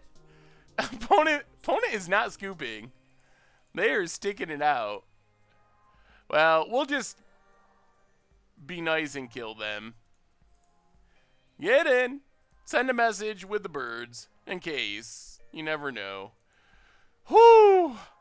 Alright, we gotta win! A game win! Maybe we can win the match. Maybe that's an actual thing that'll happen. It finally happened. We're like, I don't know what our odds are. Maybe is it actually right? We've probably spun the wheel 12 times. Yeah, our opponent's awesome. I definitely appreciate them just playing it out and having fun. You can email me, saffronolive@mtggoldfish.com. You can also just leave deck lists in the YouTube comments or on the article comments. How often does the opponent know who I am? I would never deprive you of the Super Janky rollout. A good percentage, I think. Probably at least 50-50, I think, because a lot of people say something. Some people are like super excited, like, oh my god, I love your videos. What are you playing? I can't wait to see your deck. Other people are just like, hey, you're that writer person that I've heard of. And then the other half have no idea who I am. Saffron who? Probably better known as what? All right, well, we're going to flip an Emrakul off this unexpected result, so let's just trust in that. Expedition map for our opponent. Misty Rainforest, crack it. I want to start getting lands out of our deck. Stomping Grounds, Noble Hierarch. Pass the turn. We won a game. We did. Aid from the Cowl got us an Emrakul. Our opponent was nice enough to play it out. Opponent's going to have Tron. Oh, is this Warping Whale? Okay. Well, they're not going to have Tron next turn. That's good. Windswept Heath. Crack Windswept Heath. Grab a Plains. And let's just play Secure Tribe Elder. And we get to get unexpected. And then the 1% say, are you Marshall Sutcliffe? I haven't got that yet, but. Power plant. Opponent passes. All right, this is our chance. We got the 1 in 12 shot to just win the game. Those odds aren't bad. We get to thin another land out of our deck with Misty Rainforest getting a something, probably a forest. All right, unexpected results. Be good. Be good to us. Ooh. Well, Nissa's less bad than some of the other possibilities. And we get to beat our opponent down? 4-5. Are we going to win a game? Actually, should we play birds? Is that more relevant? Or defense to protect our Nissa? Yeah, let's just get in. And pass the turn. Whoo! All right, we're doing it. We're doing it. Everything is coming together. Sanctum of Ugin. Opponent has 1 million mana. All is dust. Sex Sanctum. That's kind of a blowout. Okay.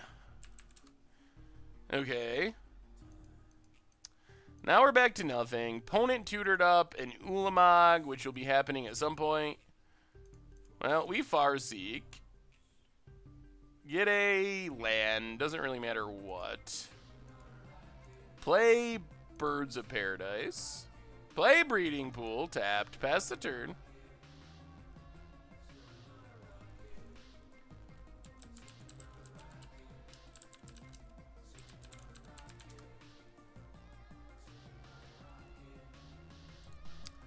Oh, Endbringer. Endbringer's pretty bad for us, too.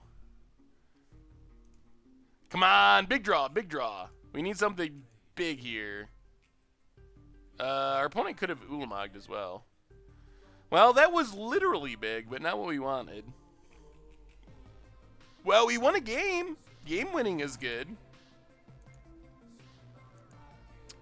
Yeah, Nissa's emblem would have been sweet. Yeah, the biggest draw in all of Magic, really. Reality Smasher. And we know our opponent has an Ulamog in hand, so there's just not much of a chance of coming back from this, really. Opponent gets in for $1 million. And I don't think we have an out. No outs. Ooh.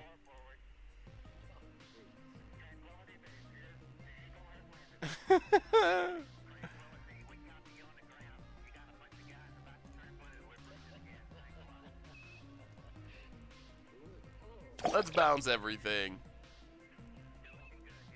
We gotcha. We have a new subscriber, Tau Squared. Welcome to the Fishbowl, and thank you for your subscription.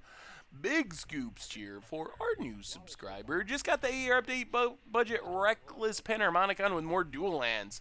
Sweet. That list did look really sweet. Opponent pings us.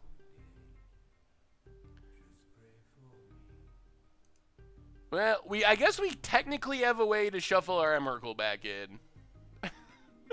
It involves targeting a Reality Smasher. Boom. Birds for free. Can't beat that value.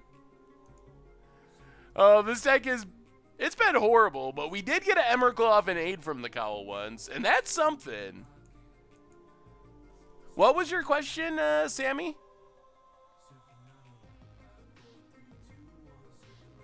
Have we ever had to ban anyone from stream? No. Well, maybe. What is this? 9 mana? Oh, do they have Ulamog mana? There was one person that went crazy and trolling and just... They weren't someone from the stream, though. They were, like, just some random troll. It was a long time ago when we first started. But that person did have to get banned. But that's the only time. And that wasn't a real stream person. Alright, I am actually really excited. So look at this scenario before we go to our next turn. Look at where we're at. We're at 1 life, 0 cards in hand. However, we have all of our unexpected results, all of our Bring to Lights in deck. Our opponent is at 15 life. 15 life, which is exactly enough life to die to an Emrakul. So we have a chance. First off, we got to hit an 8 out of 49 to get a Bring to Light or a unexpected results. Then we got to hit a 4 out of 48 to hit an Emrakul off the Bring to Light or unexpected results. Emrakul would take an extra turn if we hit it off Bring to Light. Oh, and it's a birds. All right. We had a shot. It was probably literally 1 in a million, but... Yes, I'm saying there's a chance. All right, we've improved, so to speak, wink wink, to 0-3. 0-3. So let's update that. We got to make sure we keep this up to date. But we did get an Emrakul. That's something.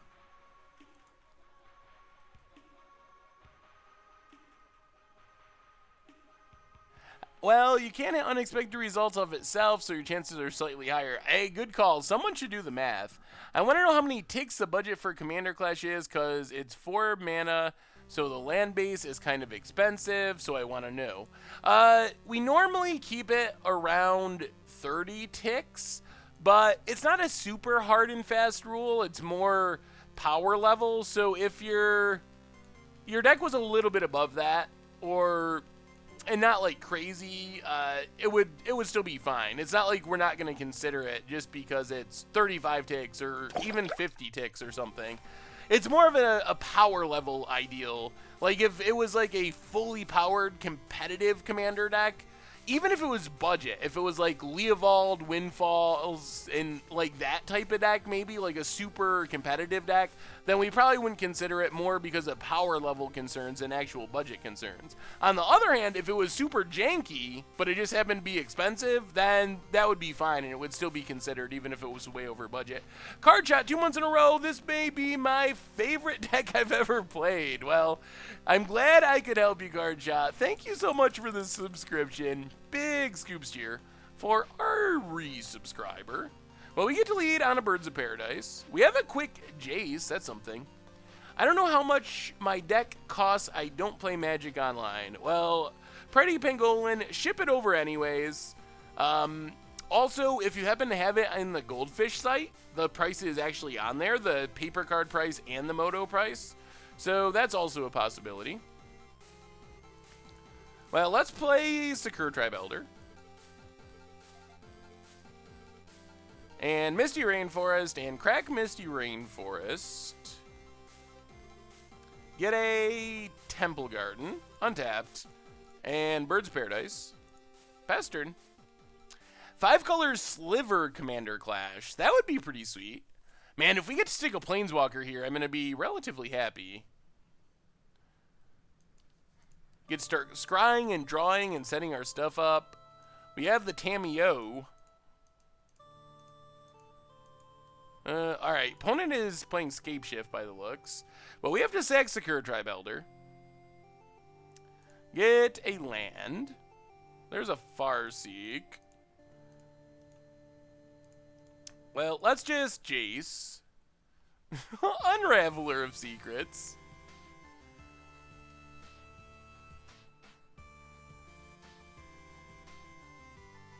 And Skrydraw.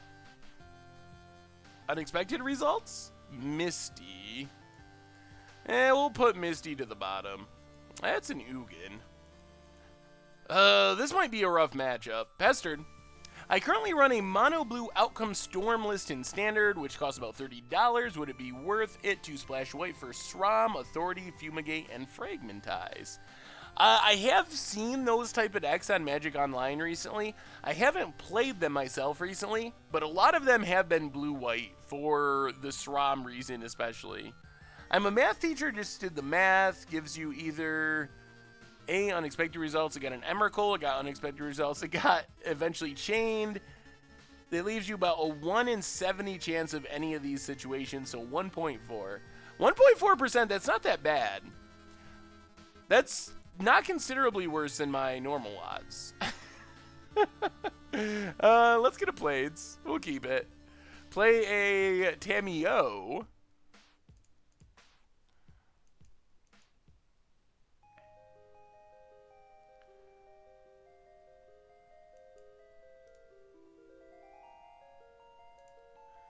Take up Tamiyo.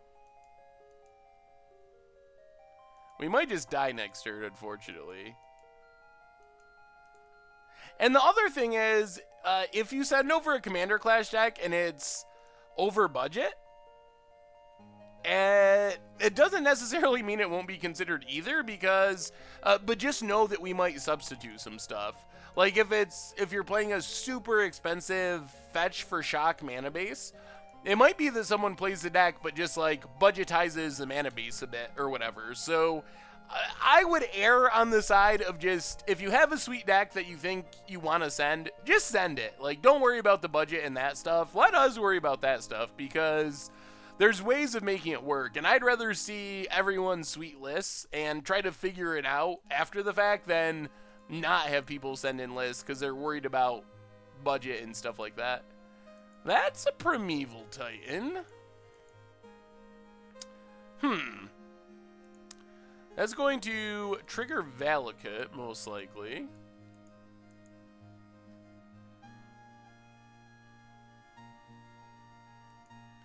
I really want to eat Tamiyos. I imagine they're white chocolate coated oat loops. Yeah, that sounds about right. Oh man, I am pretty excited for Mucha Brew this weekend.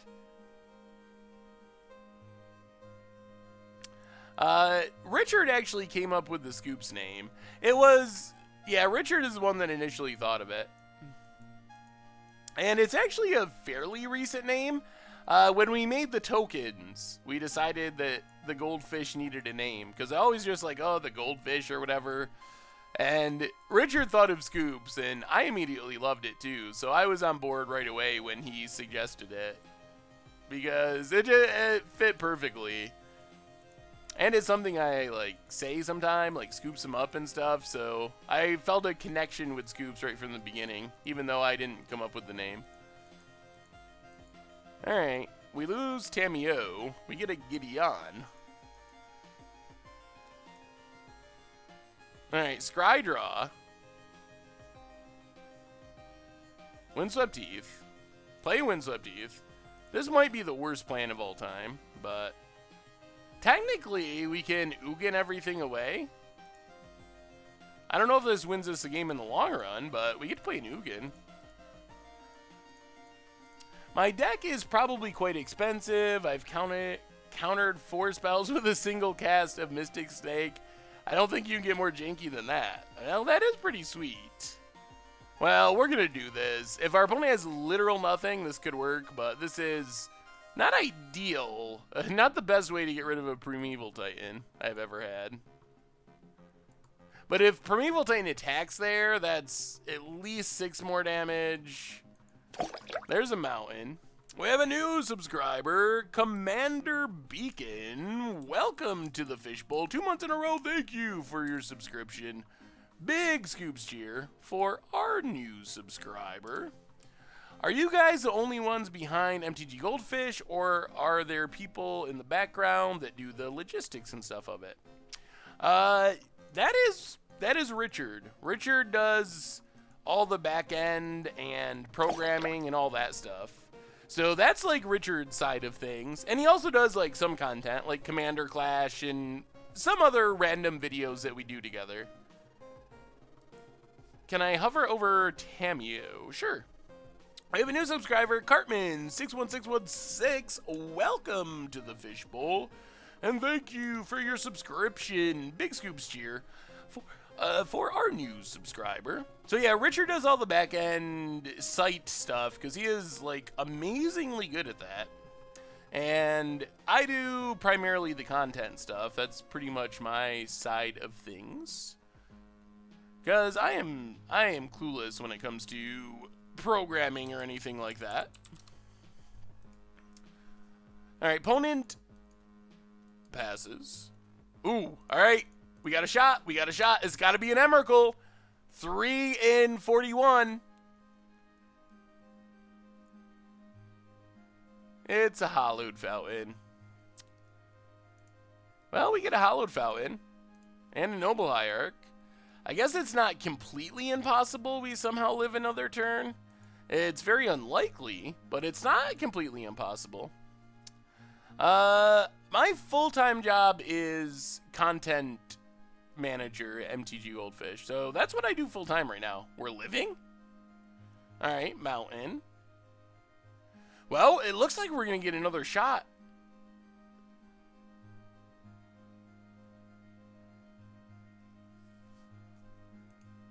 Opponent passes. Well, unexpected results. Emrakul? Misty. Alright, we get a Misty. Well, we're just going to crack this. We're dead anyway. So we might as well get a land out of our deck and give us a slightly higher chance of hitting an Emrakul. And Gangsta Krazes, welcome to the Fishbowl. Thank you for your subscription. Big Scoops cheer for our new subscriber. Come on, Emrakul. One time. Ooh, unexpected results into unexpected results. Number 2. Ah! We did it. We did it. We did it.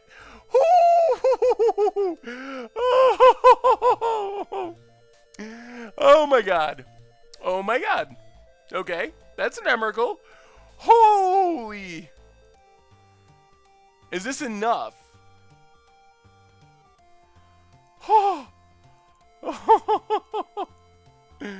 Is this going to be enough to win us the game is the question now.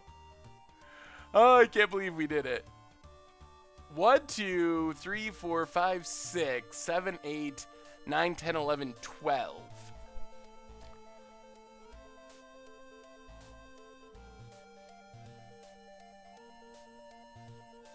Huh. What do we do? What do we do? What do we do now that we got lucky to guarantee that we actually win here? We can Jace bounce Spirit Guide so our opponent can't sack it. I mean, we gotta attack with Emrakul. And then I guess we just play Gideon because we can't do anything else. So Jace... 4, 5, 6, 7, 8, 9, 10, 11, 12. So they're going to have to sack down to 6 lands, which is going to be 5 in a Valakut.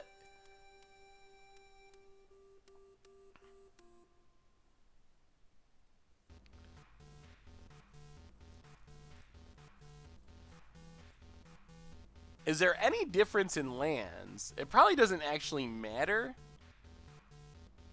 It probably doesn't, come to think of it. Well, let's 1, 2, 3, 4, 5. We can also do it this way. We can bring to light first. Let's do that. Bring to light. And then if we hit a land off unexpected results, then we can still Jace. So unexpected results, spin the wheel. You gotta be kidding me. You gotta be kidding me.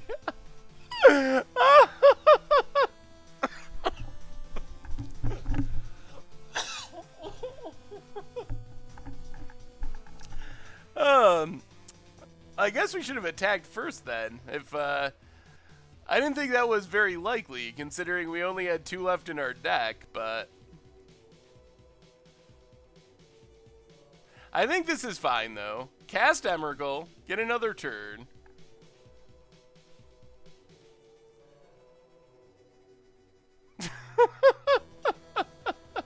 Yeah, I think we can still get there with Gideon. So this actually still works out the same. So we keep Emrakul and Emrakul.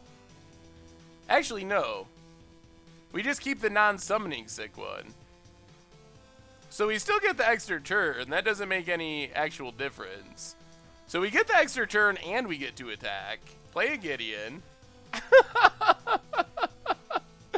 Oh, I was worried for a minute. The way the legend rule works didn't actually sink in for a second, but I think this does it. So we oh, the odds of that have to be so low that we hit 2 in a row. We've been hitting lands all day and we finally hit it. I sacked the right one. I did. I was so stunned that it happened. So we get an extra turn. Wow. And we drew another one. Well, flawless victory. Oh, not quite. Almost flawless. Whew. Well, that's how unexpected results work. The results really, truly are unexpected. Wow. That is the craziest thing. That makes it so worth it. All the losing fades away. 2 Emrakuls off unexpected results in a row to steal a game we had no business winning. There's no way we should have won this. Whew, I don't even think this is a match, is it? Isn't this just a game win?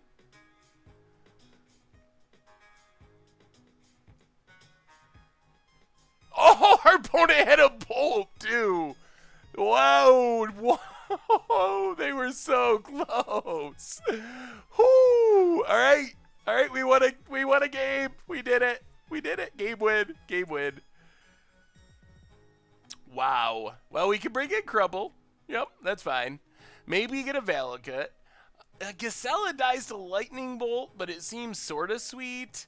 Dispel doesn't hit much. Explosives, nothing else is really good.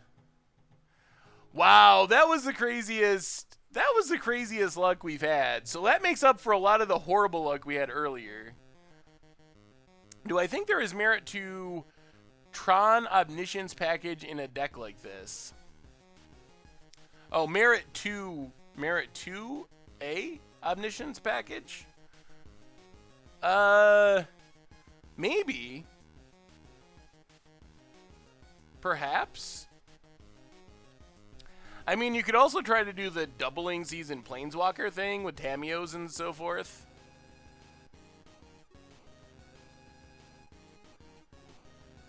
The deflecting pop was pretty insane.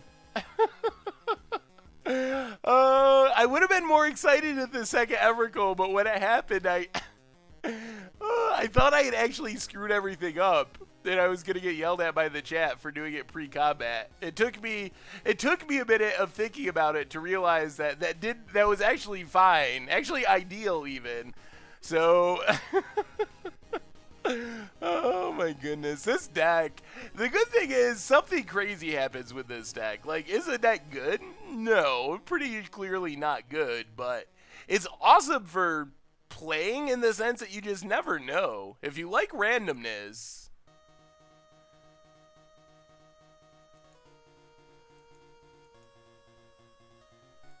I try not to get. I've been making. You probably have noticed this in some of my videos if you watch them on the YouTube channel. I try to make a conscious effort lately to not scoop as early in matches because I always get yelled at. Yeah, I've had a little bit of a cold lately. I'm not like sick, but I've had a bit of a head cold. That's why I sound a little funny.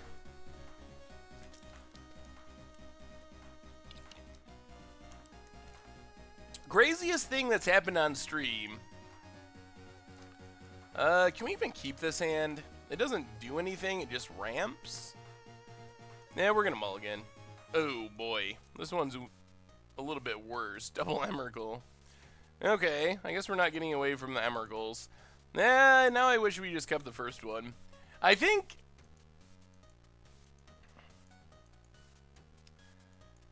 Yeah... Yeah, Blind Lost Legacy on Port the Watervale was pretty good.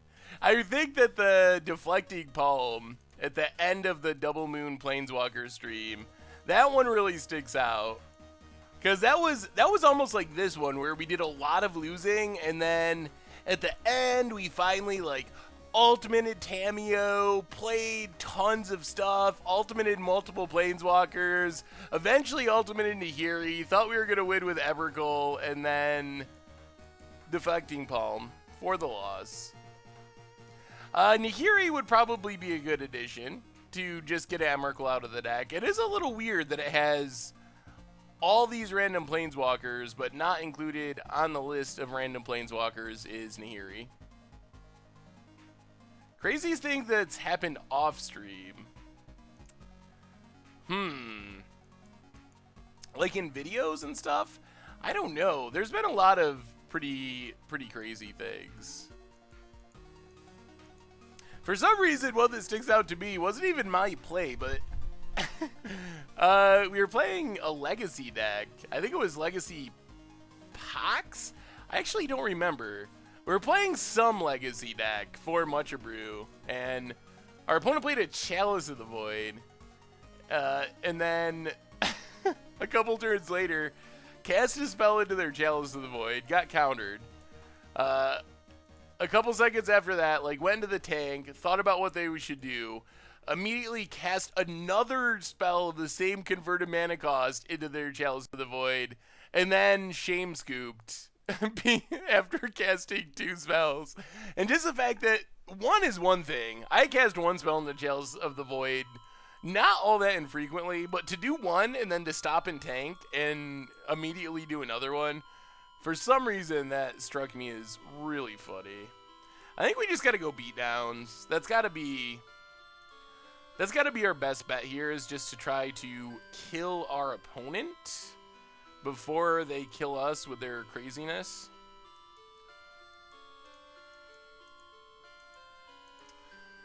opponent cracks Sakura Tribe Elder.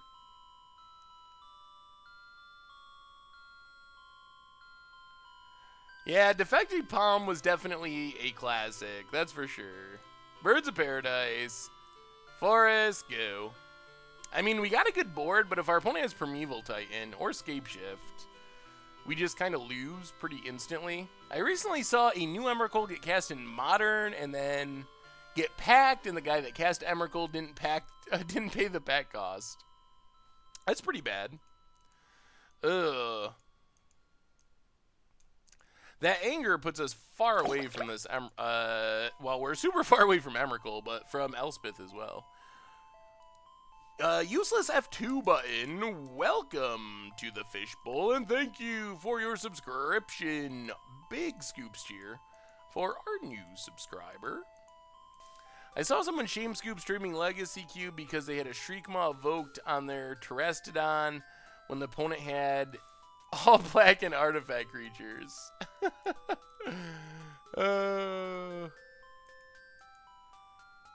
And a spirit guide. Well, our opponent's out of action, but so are we pretty much. Ugh.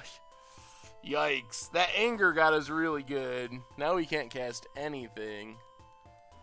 I feel like unexpected results should just have a lot of assorted triggers to hit, in addition to the 4 Emrakuls. Just like a lot of enter the battlefield stuff. Oh dear. Summoner's Fact for Titan. And that is the game, I believe. Yeah, that pretty much does it now that our opponent has that. This is a Weisiger song. The actual song title is The Final Road. You can actually get this whole album for free on Bandcamp, I believe. Tefri80, welcome to the Fishbowl. Thank you for your subscription. Big scoops cheer for our new subscriber. Oh, yeah, that was pretty good. That time stop was very, in retrospect, did not work out very well. Alright. Well, on to game 3. We could run Dark Petition. The Badland and Kitsune, welcome to the Fishbowl. Thank you for your subscription. Big scoops here for our new subscriber. Okay. We get a quick Gideon, maybe?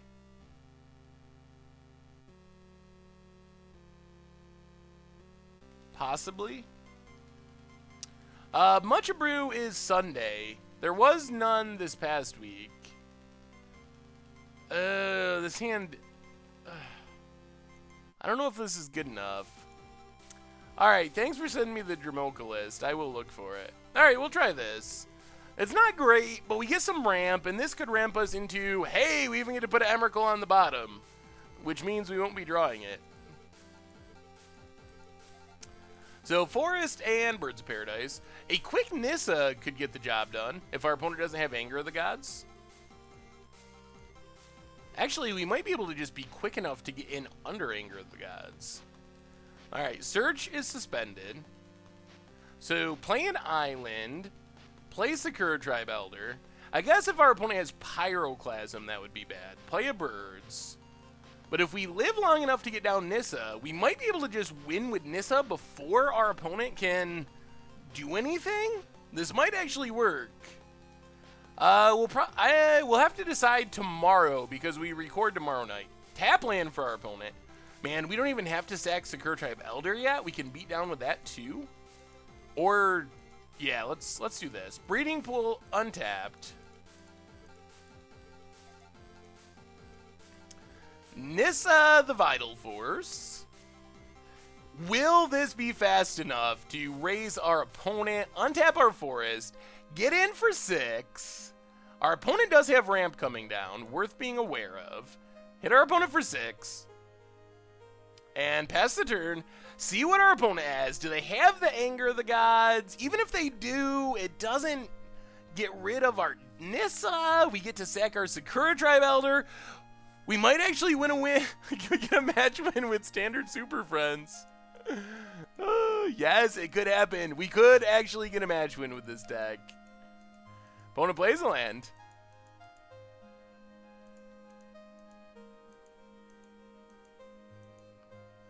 What's coming? Secure Tribe Elder. Opponent passes.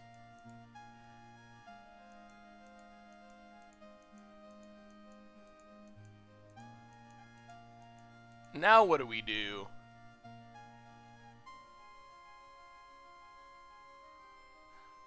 If you're having trouble with the game, you should... You can always change the quality options down at the little gear icon if you're having trouble with it. You think Emblem is worth it? Lots of votes for Emblem.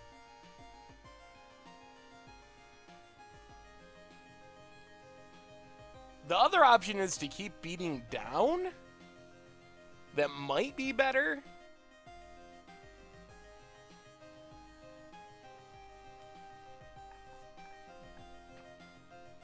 Oh, Gideon Emblem? They're gonna chump and sack this Secure Tribe Elder. I just don't think we can win the long game here.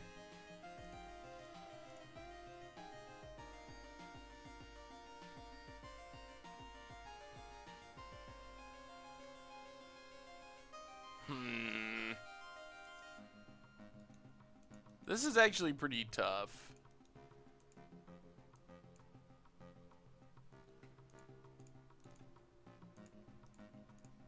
Alright, play Gideon. Standard Super Friends, make a 2/2. Untap our forest.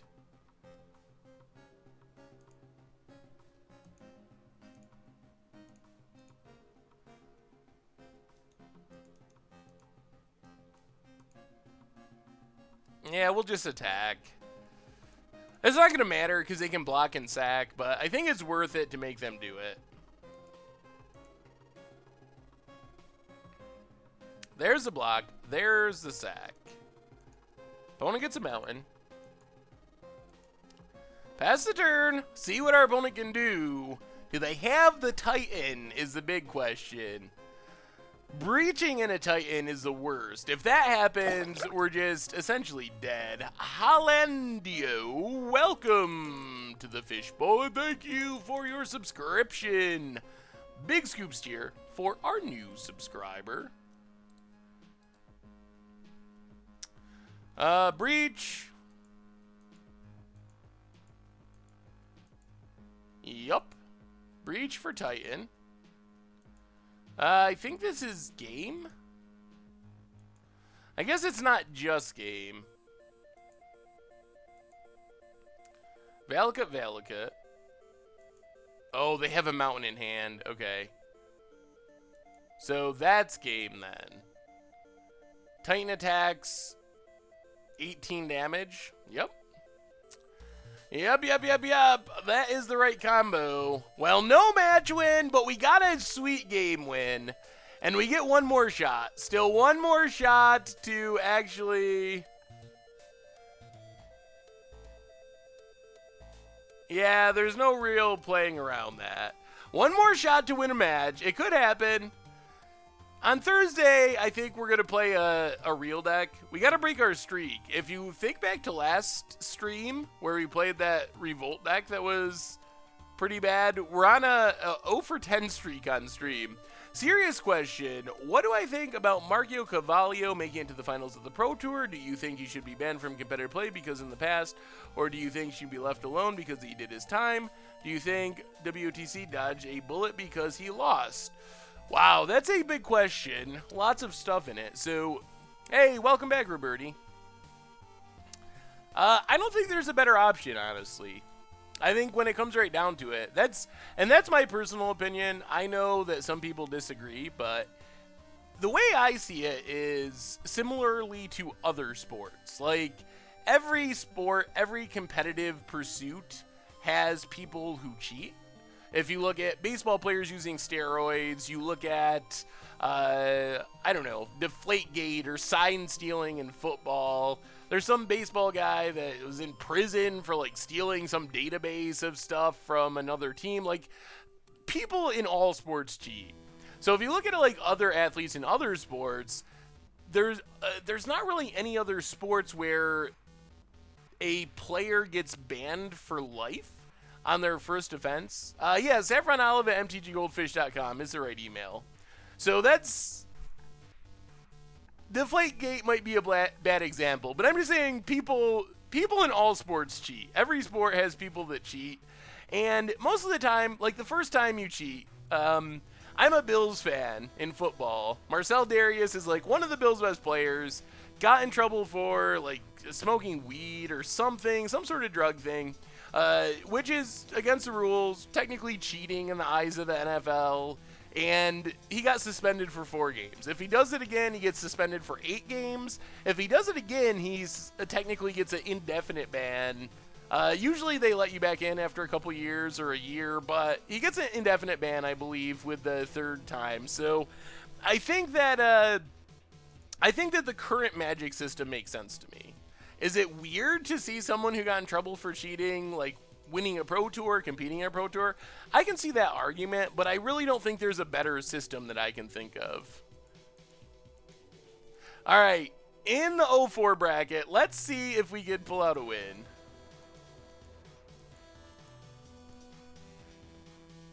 Yeah, the Bills need to cheat or something.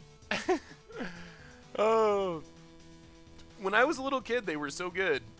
Oh man, we've played a lot of Tron in this stream. Which I don't know if that's ideal for this deck or not. Probably not. We don't really have many ways of interacting. Let's get a white... I guess it doesn't matter. Let's just get an island. That's fine. Grab an island, Farseek. Get a... Hallowed Fountain. Tapped. Pestered. Yeah, and Eldrazi. Alright, it's Eldrazi Tron. Martin Horning, welcome to the Fishbowl, and thank you for your subscription. Finally caught at 3 a.m. in Sweden. Well, I appreciate you staying up that late to watch the stream. That's awesome. Thank you. And thank you for the sub. That's another Emrakul. Why Friendly League? Well, in this case, it's because we kind of knew going into it that this deck probably wasn't super competitive. So it seemed like a way to lose less ticks, because the odds of us winning, posting a winning record with this deck seemed pretty slim going into it. I was hoping that the unexpected would happen and we'd be pleasantly surprised, but... Land? Not a land. It's a Nugan. Man, this deck has so many 5-drops. Yes. We are kind of standard Super Friends. I don't think you can fix rules lawyering by adding more rules. Needs a cultural social change about the game. Apparently everyone's playing Tron in this league, just about. Yes, I was hoping for an unexpected result. Exactly. There's really not that much of a difference. I think you're definitely less likely to run into like Platinum Pros in the Friendly League, but as far as the actual decks that are being played, there's pretty close to 0 difference.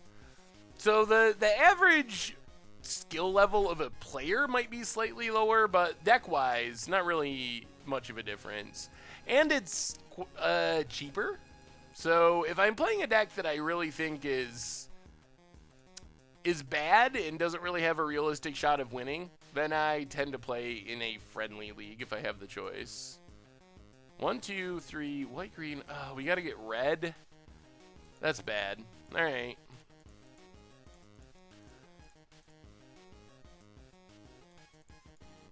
I think we just have to bring to light here.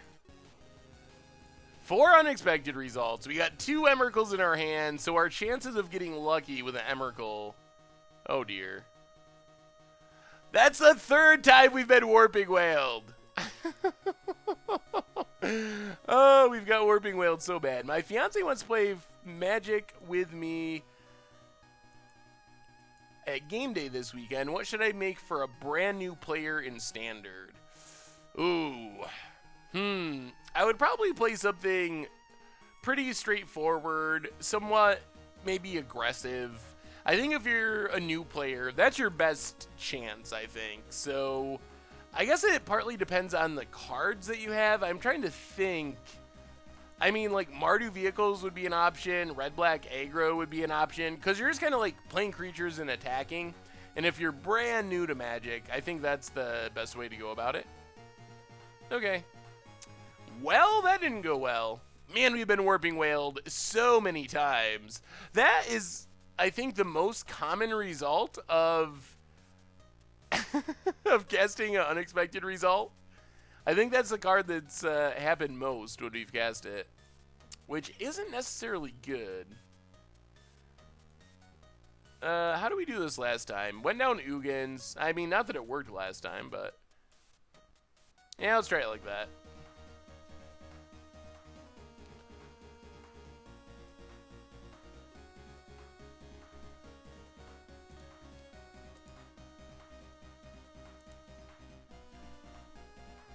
Alright, we get to play first, and alright, we get a quick unexpected result. We got the standard Super Friends draw, which could be good.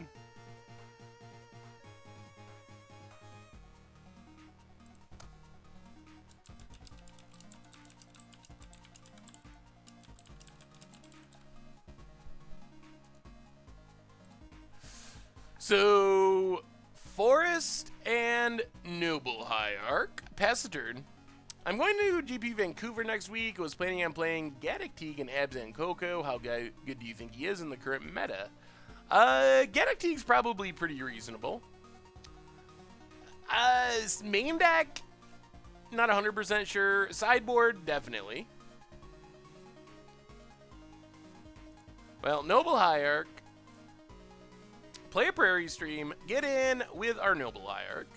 So we got some options. This might be good enough. There's a chance. If our opponent has another Temple into Thought Knot, that would be annoying. But we got Nissa. We got unexpected results to spin the wheel of luck.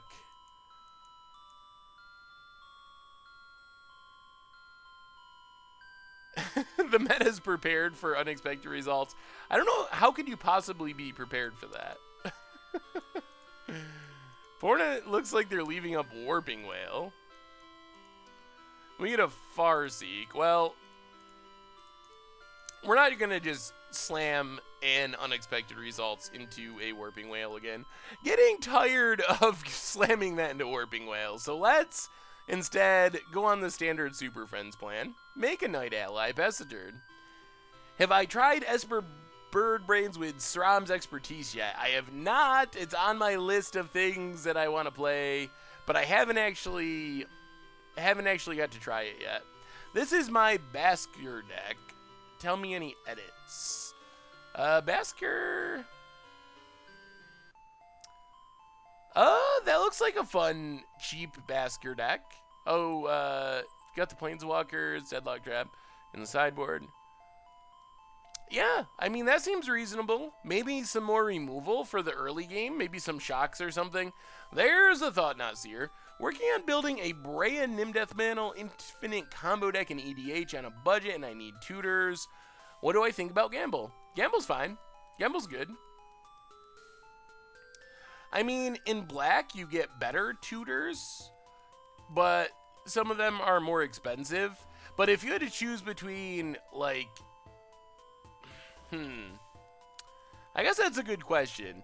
Like, I'm assuming you could play any number of, like, 4 and 5 mana Dark Petition-y type tutors, or all those different cards. Is Gamble better than those? Probably. I think it's worth a slot at least. You'll probably still have to play some number of the 4 and 5 mana tutors, but you can probably also play a Gamble, I think. Alright, let's spin the wheel. Spin the wheel of luck, see what happens. Ooh, it's a Crumble. Well, that's not awesome, but it's actually pretty fine. Do we hit a temple? This is actually a really weird choice. Do we temple or do we Tron piece?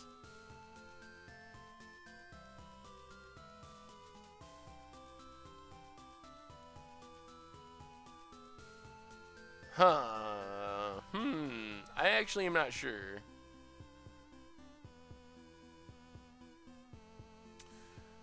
I'll kill Tron, but I'm not 100% sure that's correct. They do have the Warping Whale, Ballista, Reality Smasher, bunch more lands.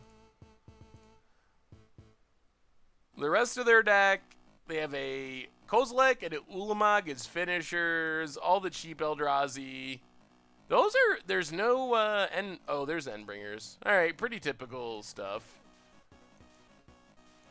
So let's make a 2-2, play a Windswept Heath, crack a Windswept Heath, grab a Forest, play a Farseek, get a red source, I believe, like Stomping Ground, and then attack for 4.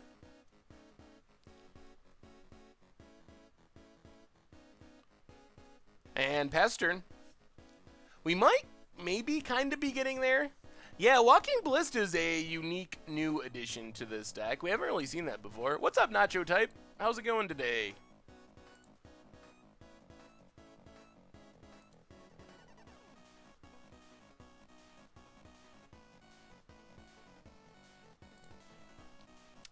Imperial Seal is a good one.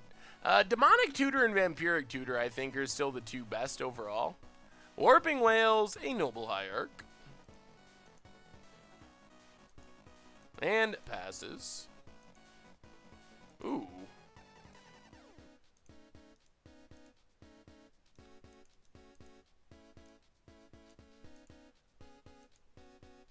This is actually pretty sweet. So, we can fire up a Gideon. This is actually awesome. Fire up a Gideon. Attack with Gideon, and I guess... Yeah, we'll leave back our Knight Allies. Attack with Gideon. Get in for 6. Then we get to Baral's Expertise, pick up Gideon, bounce Thought Knot. Combo! It's a combo. Then we get to replay the Gideon, and we draw a card. Bring the light. And then we get to make a 2-2 still. And our opponent scoops it up. Ooh, we can still get the match win. Can we break the losing streak that is up to 1,000,000 games? My favorite commander to play. We got a chance. We got a chance with the Brawls combo. Favorite commander to play. I had a lot of fun playing Captain Sisay, actually, but I think my favorite is still probably something with blue in it, because I like playing blue decks. The match win dream is still alive. We could get the 1-4. The 1-4 dream still surviving, just barely. Is Magic Online worth it, or is there a better Magic game? Well, I mean, as far as playing Magic in digital form, that's pretty much just it. You don't really have many other options. So, and I think it is worth it. I'm a big supporter of Magic Online. Some people like it, some people are very down on it, but I'm a big supporter, and I think it gets a bad rap. But at the current time, you don't really have any other options other than, like, Duels of the Planeswalkers, and that's a very limited kind of Magic. It's not the full game, really. Oh boy, here comes Tron. Well, Forest, Noble Hierarch, pass the turn. Opponent did mulligan. Did they mulligan into turn 3 Tron? Alright, it's a Ghost Quarter, and passes. We draw a Forest. Well, let's get in with Noble Hierarch.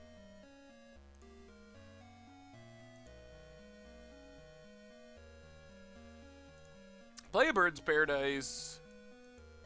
Stomping Ground tapped. Pass the turn. Next turn we have some options. Opponent cracking. Is this probably... Ooh, Urza's Power Plant. So they're going on the Tron plan and not the Eldrazi plan. Mana Reshaper. Okay. We got options. Fetch land? Mountain.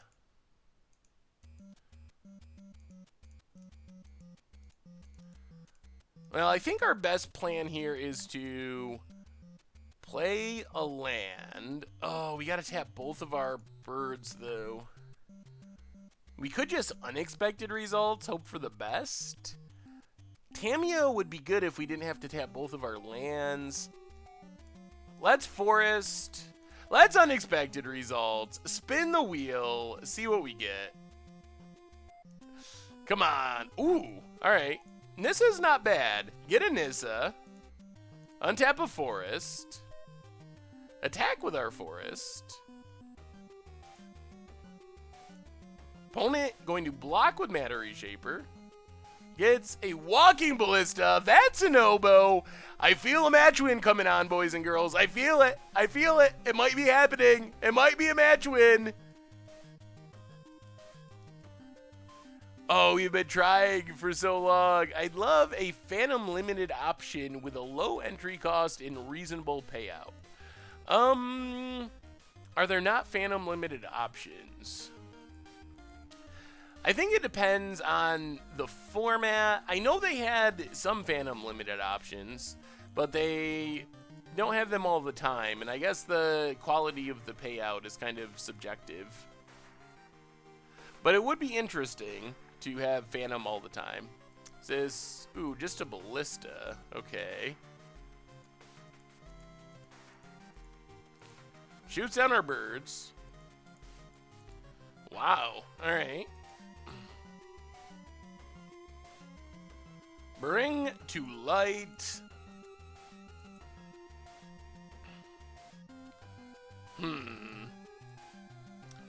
We have bad land colors. Alright, we'll emblem. Play a mountain. Draw a card. Play Noble Hierarch. Pass the turn.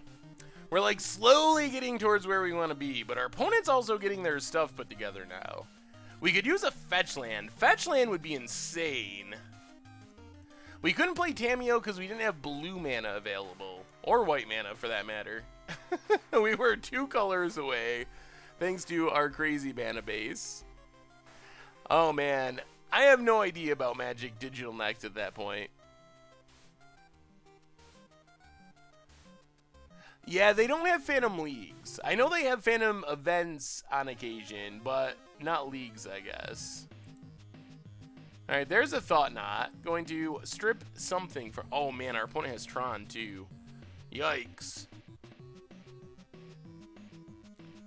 What's our opponent going to take?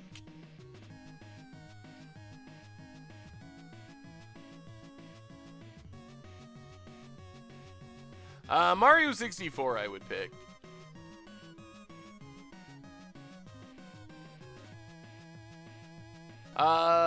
Pretty Pangolin. I do try to respond to all the emails. I know occasionally I miss some, and it occasionally takes me like a week or two, but I do try to respond to all of them the best I can. It's mostly a matter of just finding time to do it, because I get quite a few emails. Yeah, I think Mario 64 has got to be the right choice there.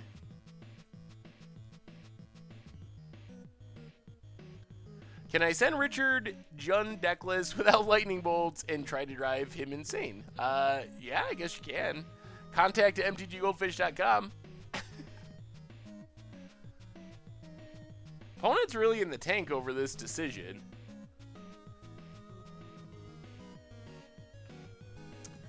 Goes with Tamiyo.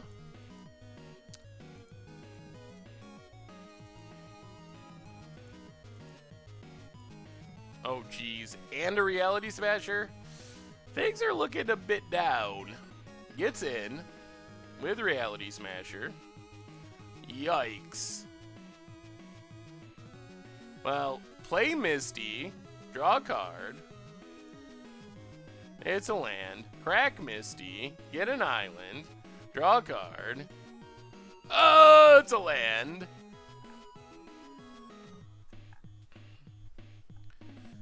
Now what? Do we just bring to light hope for the best? Is that the only thing we could do? The problem with Cowl is, if it's a Planeswalker, it doesn't do anything. How about Inspiring Statuary Mind's Dilation for against odds? That sounds like a good option.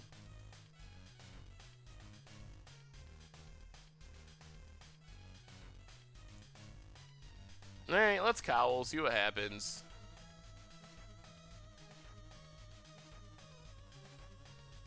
It's a Sakura Tribe Elder. Well, that's not the worst one to hit.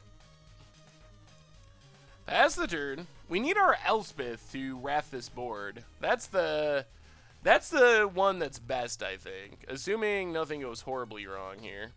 Opponent. Attacks. Well, block with Sakura Tribe Elder. Sack it. Grab a Plains. Drop to 9. Draw a card. We are drawing a ton of cards from this emblem, which is nice. Birds. Not ideal.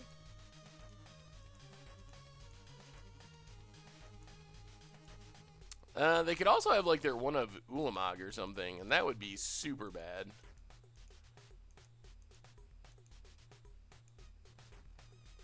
Endbringer. Well, we need that Elspeth. That's the card we really need. Unexpected results. Well, play Windswept Heath. Draw a card. Emrakul. Crack Windswept Heath. Get a Plains. Draw a card. Gideon.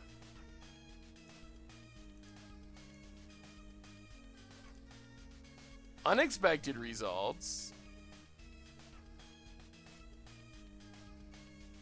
Get a land. Draw a card. Birds. Spin the wheel one more time. We need Elspeth or Emrakul. Those are the only two. It's a land! We draw a crumble. And that be the game, boys and girls. That be the game. Whew. Well.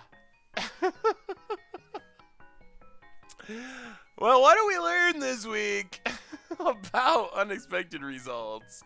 So, I mean, it's essentially an against the odds deck. I don't know how this actually got posted as a winning tournament deck from a small Japanese tournament, but it did somehow get posted as a winning tournament deck from a small Japanese tournament. So yeah.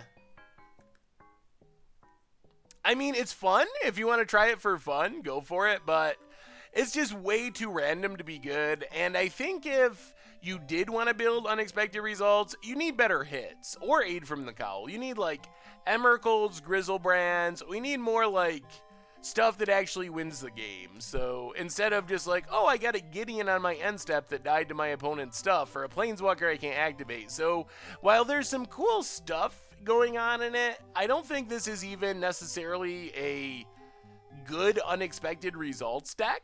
It's got some things that I like and I would have. Ramping into unexpected results with birds and stuff, that's probably good, but I think it could be better. So I don't know, maybe we'll still actually try this for against odds at some point. Anyway, all right. 940, one game of Momir to close things out. So if you are near the top or at the top of the Momir list, send me a challenge. I think at the very top is Tascanade followed by Razorflex, Count Black 99, Mega Blaster, and then Filthy Casual for life. So I haven't. It might be you, Filthy Casual. Give the people at the top of the list a minute or two to speak up, or a second or two. But if no one speaks up from above you, Filthy Casual for life, I know you're there because I just saw you typing. Probably one game of Momir tonight, Tracy King. By the looks. Maybe 3. Alright, Filthy Casual for life. Go for it. I don't see anyone else speaking up saying I'm on the top of the list, so if you want to send me a challenge, Filthy Casual for life, let's do it. Just let Jay Zoller know if you want to be added to the list. And some of the people at the top of the list I haven't seen in a while, so maybe like next time we play Momir, if they're still not around, we might just like take off those names or bounce them to the bottom, perhaps, if we don't take them off altogether. I'm not a believer in wasting Momir, so no. There's just too few cards where colorless mana really matters, and even fewer that are actually good. So I'm not a believer in playing waste. Do I think the green-white sacrifice deck would still be viable in Standard? I haven't thought about it recently, but maybe? Have to see about the vehicles thing. Would I play a Standard Infinite combo deck I've put together in a league? Perhaps. I guess I'd have to see what it was. Maybe.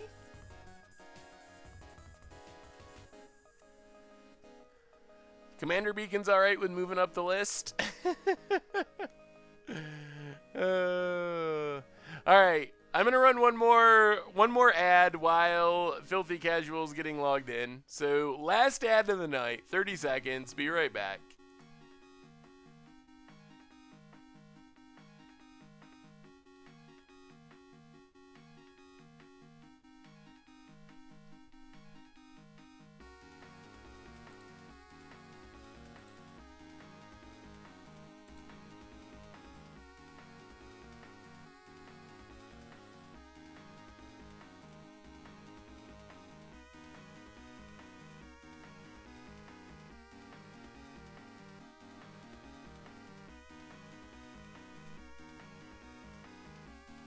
Alright, we're back. Still waiting for Filthy Casual to get logged in and ready to go. There are occasionally ads. Subs don't actually see them. So if you're a sub, you don't see ads. If you're a non-sub, you see ads.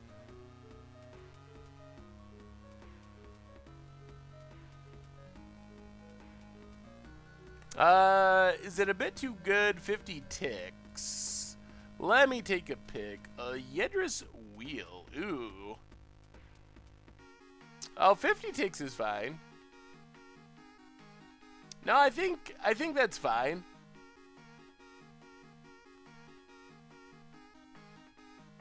Yeah, Sammy. I think that's good to go. The best way to really win with Infinite Combo and Standard is to deck them with Thought-Knot Seer. That is a way to do it.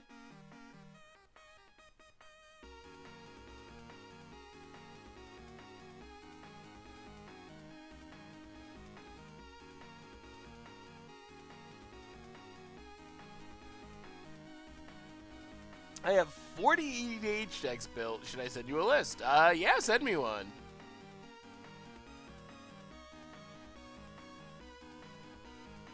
Huh, Firefly. I don't know. This is the first time we tried running an ad, so I actually have no idea. Did anyone see an ad? That's actually a good question. Maybe I'm doing the entire ad thing completely incorrectly.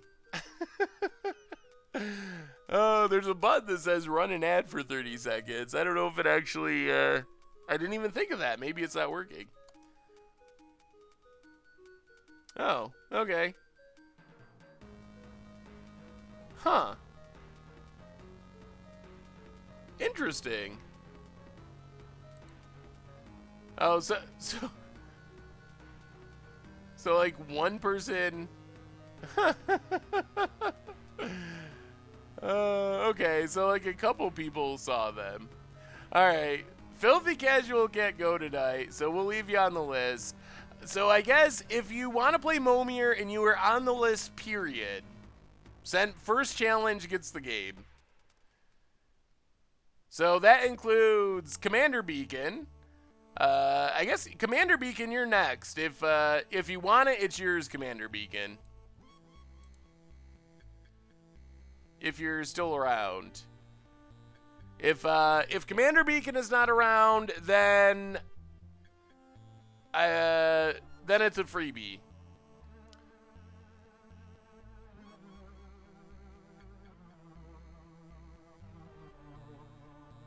Alright, so it looks like a few people actually saw an ad.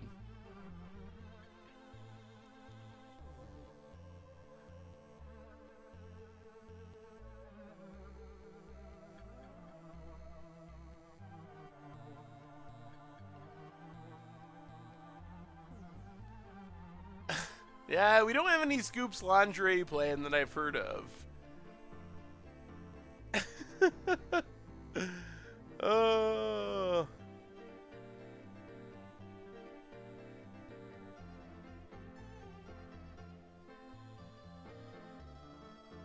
Commander Beacon has a long name, so it'd be sweet to get him off the list. Oh, that's one reason to do it. I think Commander Beacon is actually ahead of Average Toaster, though. But if Commander Beacon isn't here, then, well, someone should send me a challenge. All right, someone send me a challenge, or we'll just skip Momir for tonight. You can send me a deck at saffronolive@mtggoldfish.com. All right, BioPrince is in. So BioPrince off the list. As you may have heard on Twitter, I have a new computer, which is awesome. It's super awesome, but yeah, you missed the league, but it was mostly just losing. But I don't have a Momir overlay for this setting yet, so no Momir lay tonight. Hopefully by the next time we play Momir, I will have it done. I also clicked the wrong deck list, so we're playing with the mismatch lands, although I do like these Mirage foils. Oh my goodness, the luck is so strong. 1 in 11. 11 zero drops. One of them is actually good. It is Dryad Arbor. Our opponent nails it. Whoa. I've never seen that strategy work. Well, shouldn't say never. Very rarely have I seen it work. I've seen lots of people try, but no one ever gets it. But this time, BioPrince. BioPrince also has some good taste in lands. I approve. Invasion. Guru. Makes a Dryad Arbor and goes beat downs. Now that that I've never seen. Getting a Dryad Arbor is rare enough, but getting a Dryad Arbor and be like, I'm not going to use it for mana, I'm going to go attacking. Enters the battlefield, I get to loot Merfolk Traders, so let's get rid of an island. Never want to play islands. And pass the turn. What will I stream on Thursday? I'm not sure yet, but probably something a little less casual, a little more competitive. Not going to be like a crazy tier 1 spike deck, but something where we have a reasonable chance of actually not an against the odds deck, I guess is what I'm saying. All right, opponent makes a Ren's Run Packmaster, but has to champion an elf. This is a Dryad, so going away. So probably something slightly more competitive. But I'm not sure what yet. I don't plan that far ahead. I can't do Modern Cheerios because Modern Cheerios is the Mucha Brew deck for this week.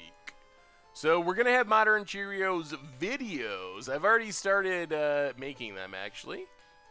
It's going to be sweet. That deck is I mean, we'll see how consistent it is, but that deck is absurd. Juniper Order Advocate, as long as it's untapped, green creatures you control get +1/+1.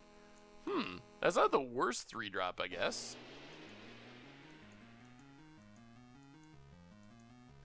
Sidisi Dredge, Modern Death and Taxes, Legacy Kobolds.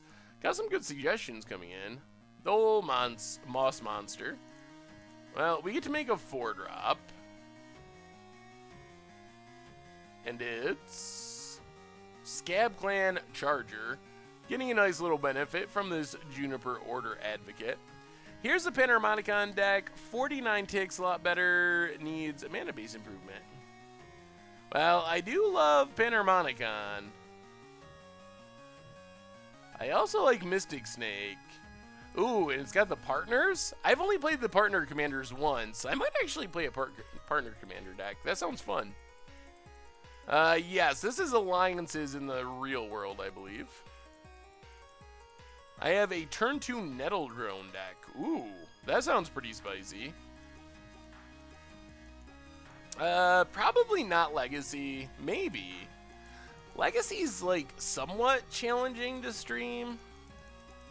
Like, you get long gaps between rounds sometimes. But that doesn't mean I shouldn't do it more than I do. Beginning of your upkeep, discard a card if you do... Oh, no. Does that mean I'm locked? No, I guess I'm not locked, but it's pretty bad. We're going to have to skip some drops because of this Gut Wrencher Oni. Unless we randomly get a demon. I might have to build free Win Red and paper. This Onslaught Japanese bridge I picked up is perfect pair with my white bordered Blood Moons. Yeah, the bridge is super sweet. I remember seeing it on Twitter. This is Momir, the randomest of formats. Every turn, normally we have the Momir lay, but it's missing with the change to 1080 in the new computer. I will get it updated. So you pay a your deck is all lands. You start at 24 life. Every turn... Oh, that's a Dragon Lord Atarka. Kill the Oni. Kill the Oni. Please. You can do it. It's exactly going to work. Do it, do it, do it. Every turn you can pay X, discard a card, which will be a land, and you get a random creature of that converted mana cost. So the basic strategy is to get up to 8 mana, start making 8 drops, because 8 drops are absurd, and try to win. But it's basically like a really random... Oh, no. Creature-heavy board presence type of magic. And we're in pretty bad shape. I don't think we can beat this, especially with us discarding our own hand. Which is definitely not where we want to be. So we get to make a 6, and then we got to skip multiple drops. We might just... Draga's the Igniter. When it deals damage to a player, choose X, reveal... Hand, damage equal number. Alright, so it's just a 6/6 flyer, which is actually not big enough to stop a Tarka. Funny to see how much bigger and badder creatures have gotten. Like, back in the time, these were the equivalent of, like, the Dragon Lord cycle of their set, pretty much. As far as, like, power and flavor and legendary dragons and rares and oh my god. And now they're, like, nothing compared to the new designs. I mean, they're still sweet, but... Avatar of Might, 8/8 Trample.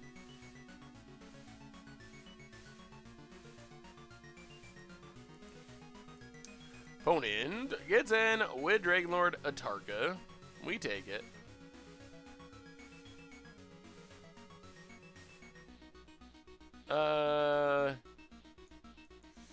Yeah, maybe I should have attacked and let it die. I think I feel like we just can't win from here. Also, leaving it back lets us block and trade with this stuff. We would take a huge beating on the ground if we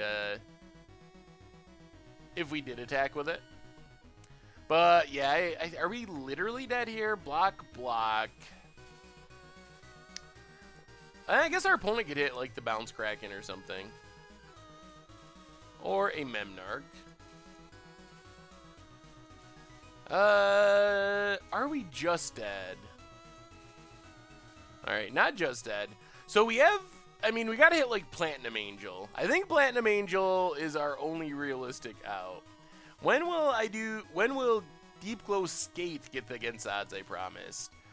I don't know that. I'll have to, yeah, that does it. I'll have to try to, this thing's so bad. Sack 5 lands. I'll have to try to figure it out. The challenge with all the commander cards is they are in Legacy only, which makes it really challenging to actually do much with them. Legacy is just such a hard format to do cool stuff in. But we'll have to do like an all Legacy poll. We've had some good Legacy against odds, and we could do another one. Just one on the poll, it doesn't have to win. Yeah, well, right now we're kind of doing the Ether Revolt poll, probably another 1 or 2 Ether Revolt polls. Opponent this time goes with the goes with the 0-drop, hits a Phyrexian Marauder, which doesn't do much of anything.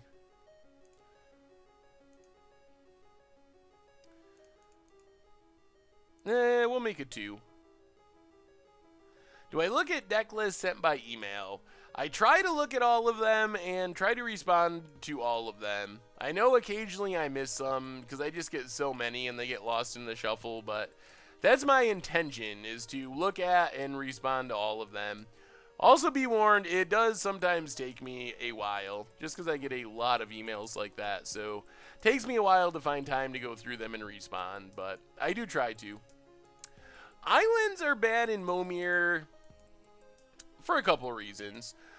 Big reason number 1 is you kind of want to minimize the number of lands you have to avoid your opponent's land walk abilities.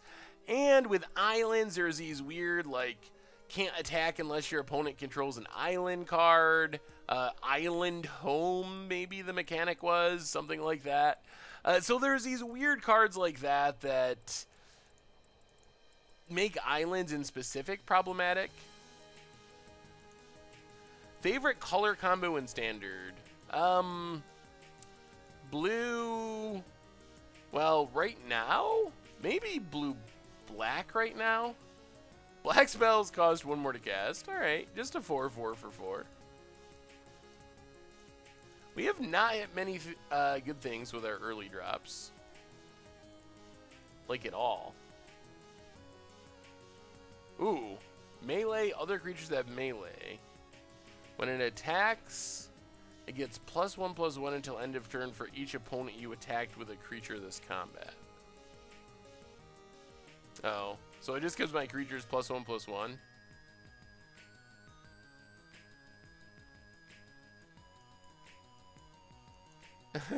Favorite color combination is blue, blue, blue. That's pretty true. Opponent, 5-drop, Night Revelers. Has haste as long as they control a human. Why does it have haste? Oh, as long as opponent controls a human, I see. Goes beatdowns. Oh, it's a 4/4?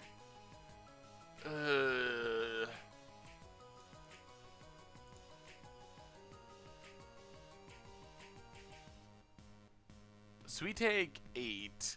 We hit back for 4, 5, 6, 7, 8, 9. Alright, let's take it. Yeah, is this a human too? Oh, that's a human rebel? Yeah, I guess I'm like human tribal at the moment. Well, we could hit a big hasty threat. That would be nice. Not hasty, but a big flyer.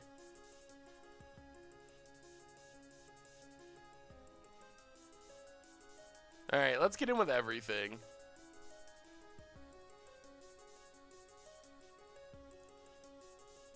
Opponent down to 12. Was unexpected results going 0-5 really an unexpected result? No, it was fairly expected.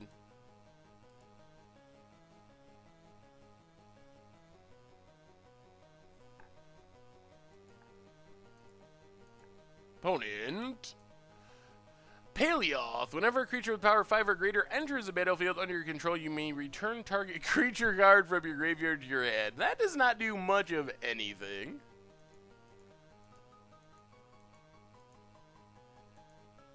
I don't like playing full art Mountains. They don't look right. Let's attack with Oros. We basically have our opponent to the point where if they don't hit a flyer, they're dead. As long as we don't hit Phage. We are going to make a 7. If we Phage, we Phage. What's the worst that'll happen? Well, I mean, we lose, but it's not that bad. I've still never hit a Phage. Never happened. Instead, it's a Craw Giant, 6/4 trample, melee, and rampage 2. Whenever he comes blocked by blocking, it's +2/+2 for each creature beyond the first that's blocking it. So, difficult to double block. Does our opponent get a flyer? Oh, they do. Not a great flyer, though. It's basically a chump blocker. Melee is a mechanic from the new Commander set. Basically, in a 2-player game, all of our creatures get +1/+1 when they attack. That is the bottom line. Mean Pork, welcome to the Fishbowl. Thank you for your subscription. Big scoops cheer for our new subscriber.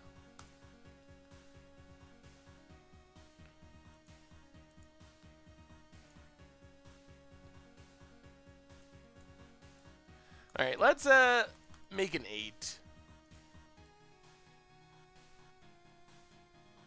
Scaled worm.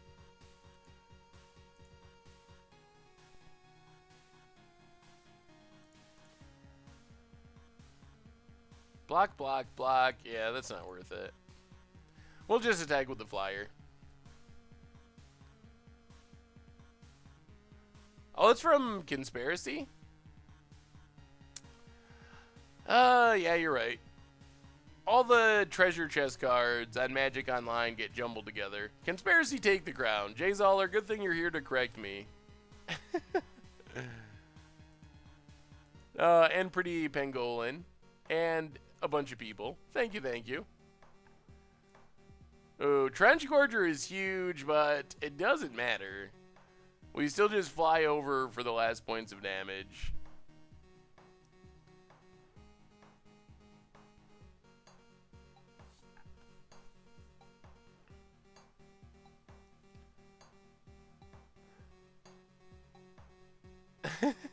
Yeah, the Lieutenant cycle, not exactly built for me.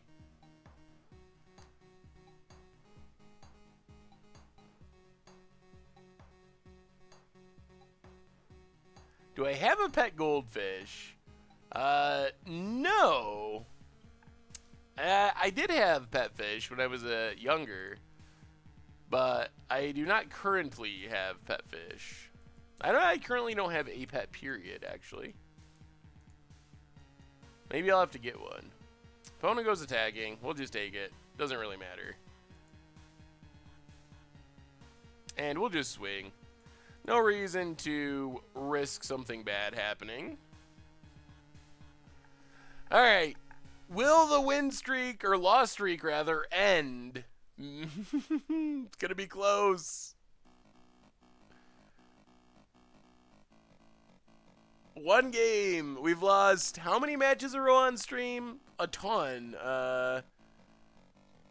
11? 6 and 5. Yeah, 11 game losing streak in stream matches. We'll definitely break it on Thursday. I have faith. But we could break it right now. Man, the Mirage lands look so nice. How did Modern go? Deck was... No way. Oh, that's like the odds of us hitting Emrakuls, and our opponent does it every time.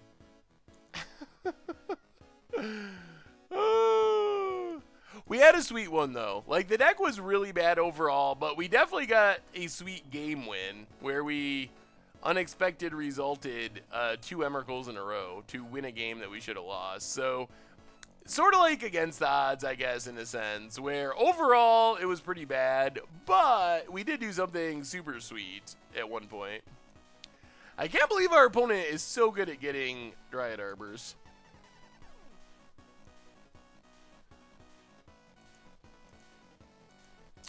Yeah, it is pretty weird to not have Palace Jailer on Magic Online. 3-drop over a 4-drop. God, it's a Brimaz. That's potentially problematic.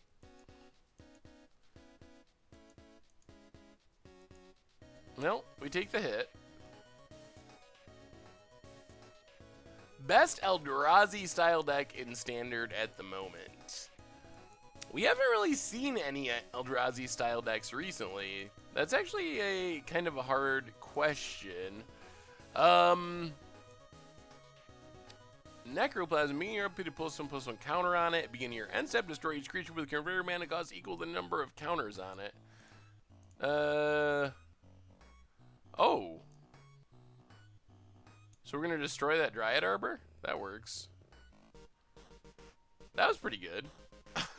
That's like the Dryad Arbor Assassin. Yeah, Mono Black is the one that has seen the most play recently. But that was mostly before Ether Revolt, I believe. Opponent cranks off a 4-drop Paragon of Fierce Defiance, 2/2. Pumps up red creatures.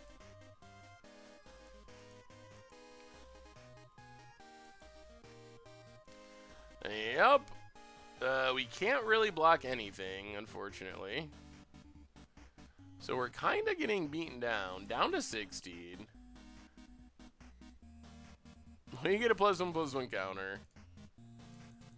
Not drawing any mountains. Not that it's a super big deal here in Momir. Metal Boon, when it leaves the battlefield, pump up a bunch of creatures.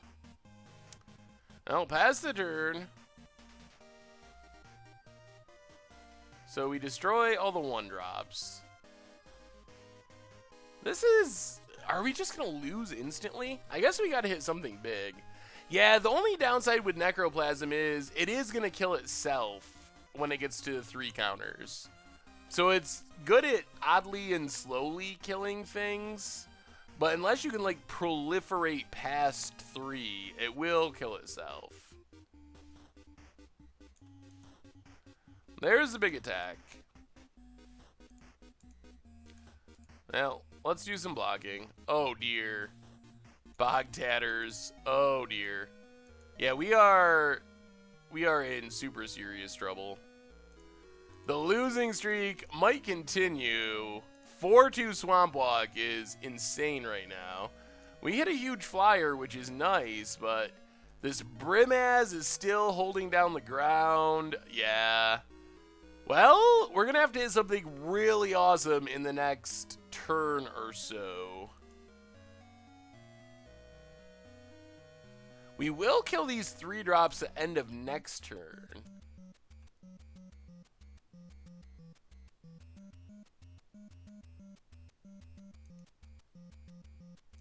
Flowerstone Sculpture, discard a card. Put a counter on it, gains flying, first strike, and trample. This lasts indefinitely. Oh, or that. Okay. Well, opponent gets in with the Bog Tatters and the Brimaz. Well, kill Brimaz, kill the token, take 4.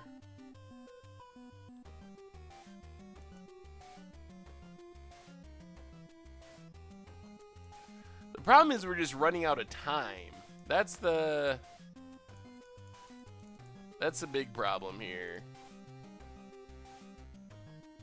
Woodland Bellower. Yikes. Not good enough. Alright, pass the turn. Blow up some more stuff.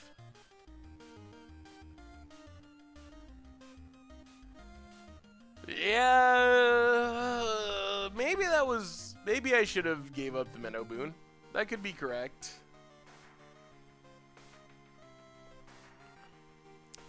Still not sure, would we have got there in time? Maybe we would have gotten to kill the Bog Tatters? Darksteel Sentinel.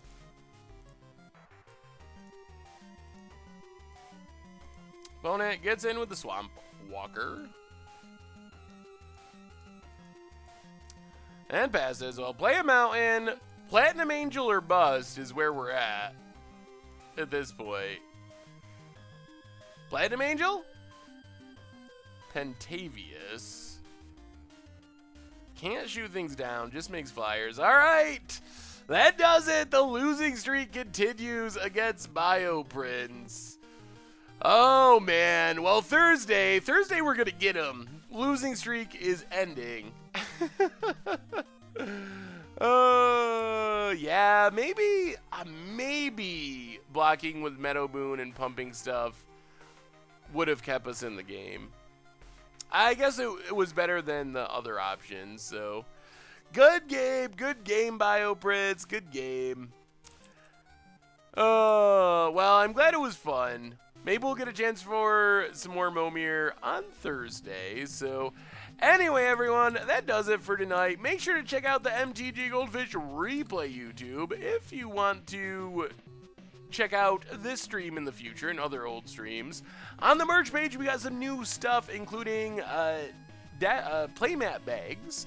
Also, tons of other stuff, deck boxes, tokens, all that cool stuff. So if you're looking for another way to support the channel and the site and the stream, that's the way to do it.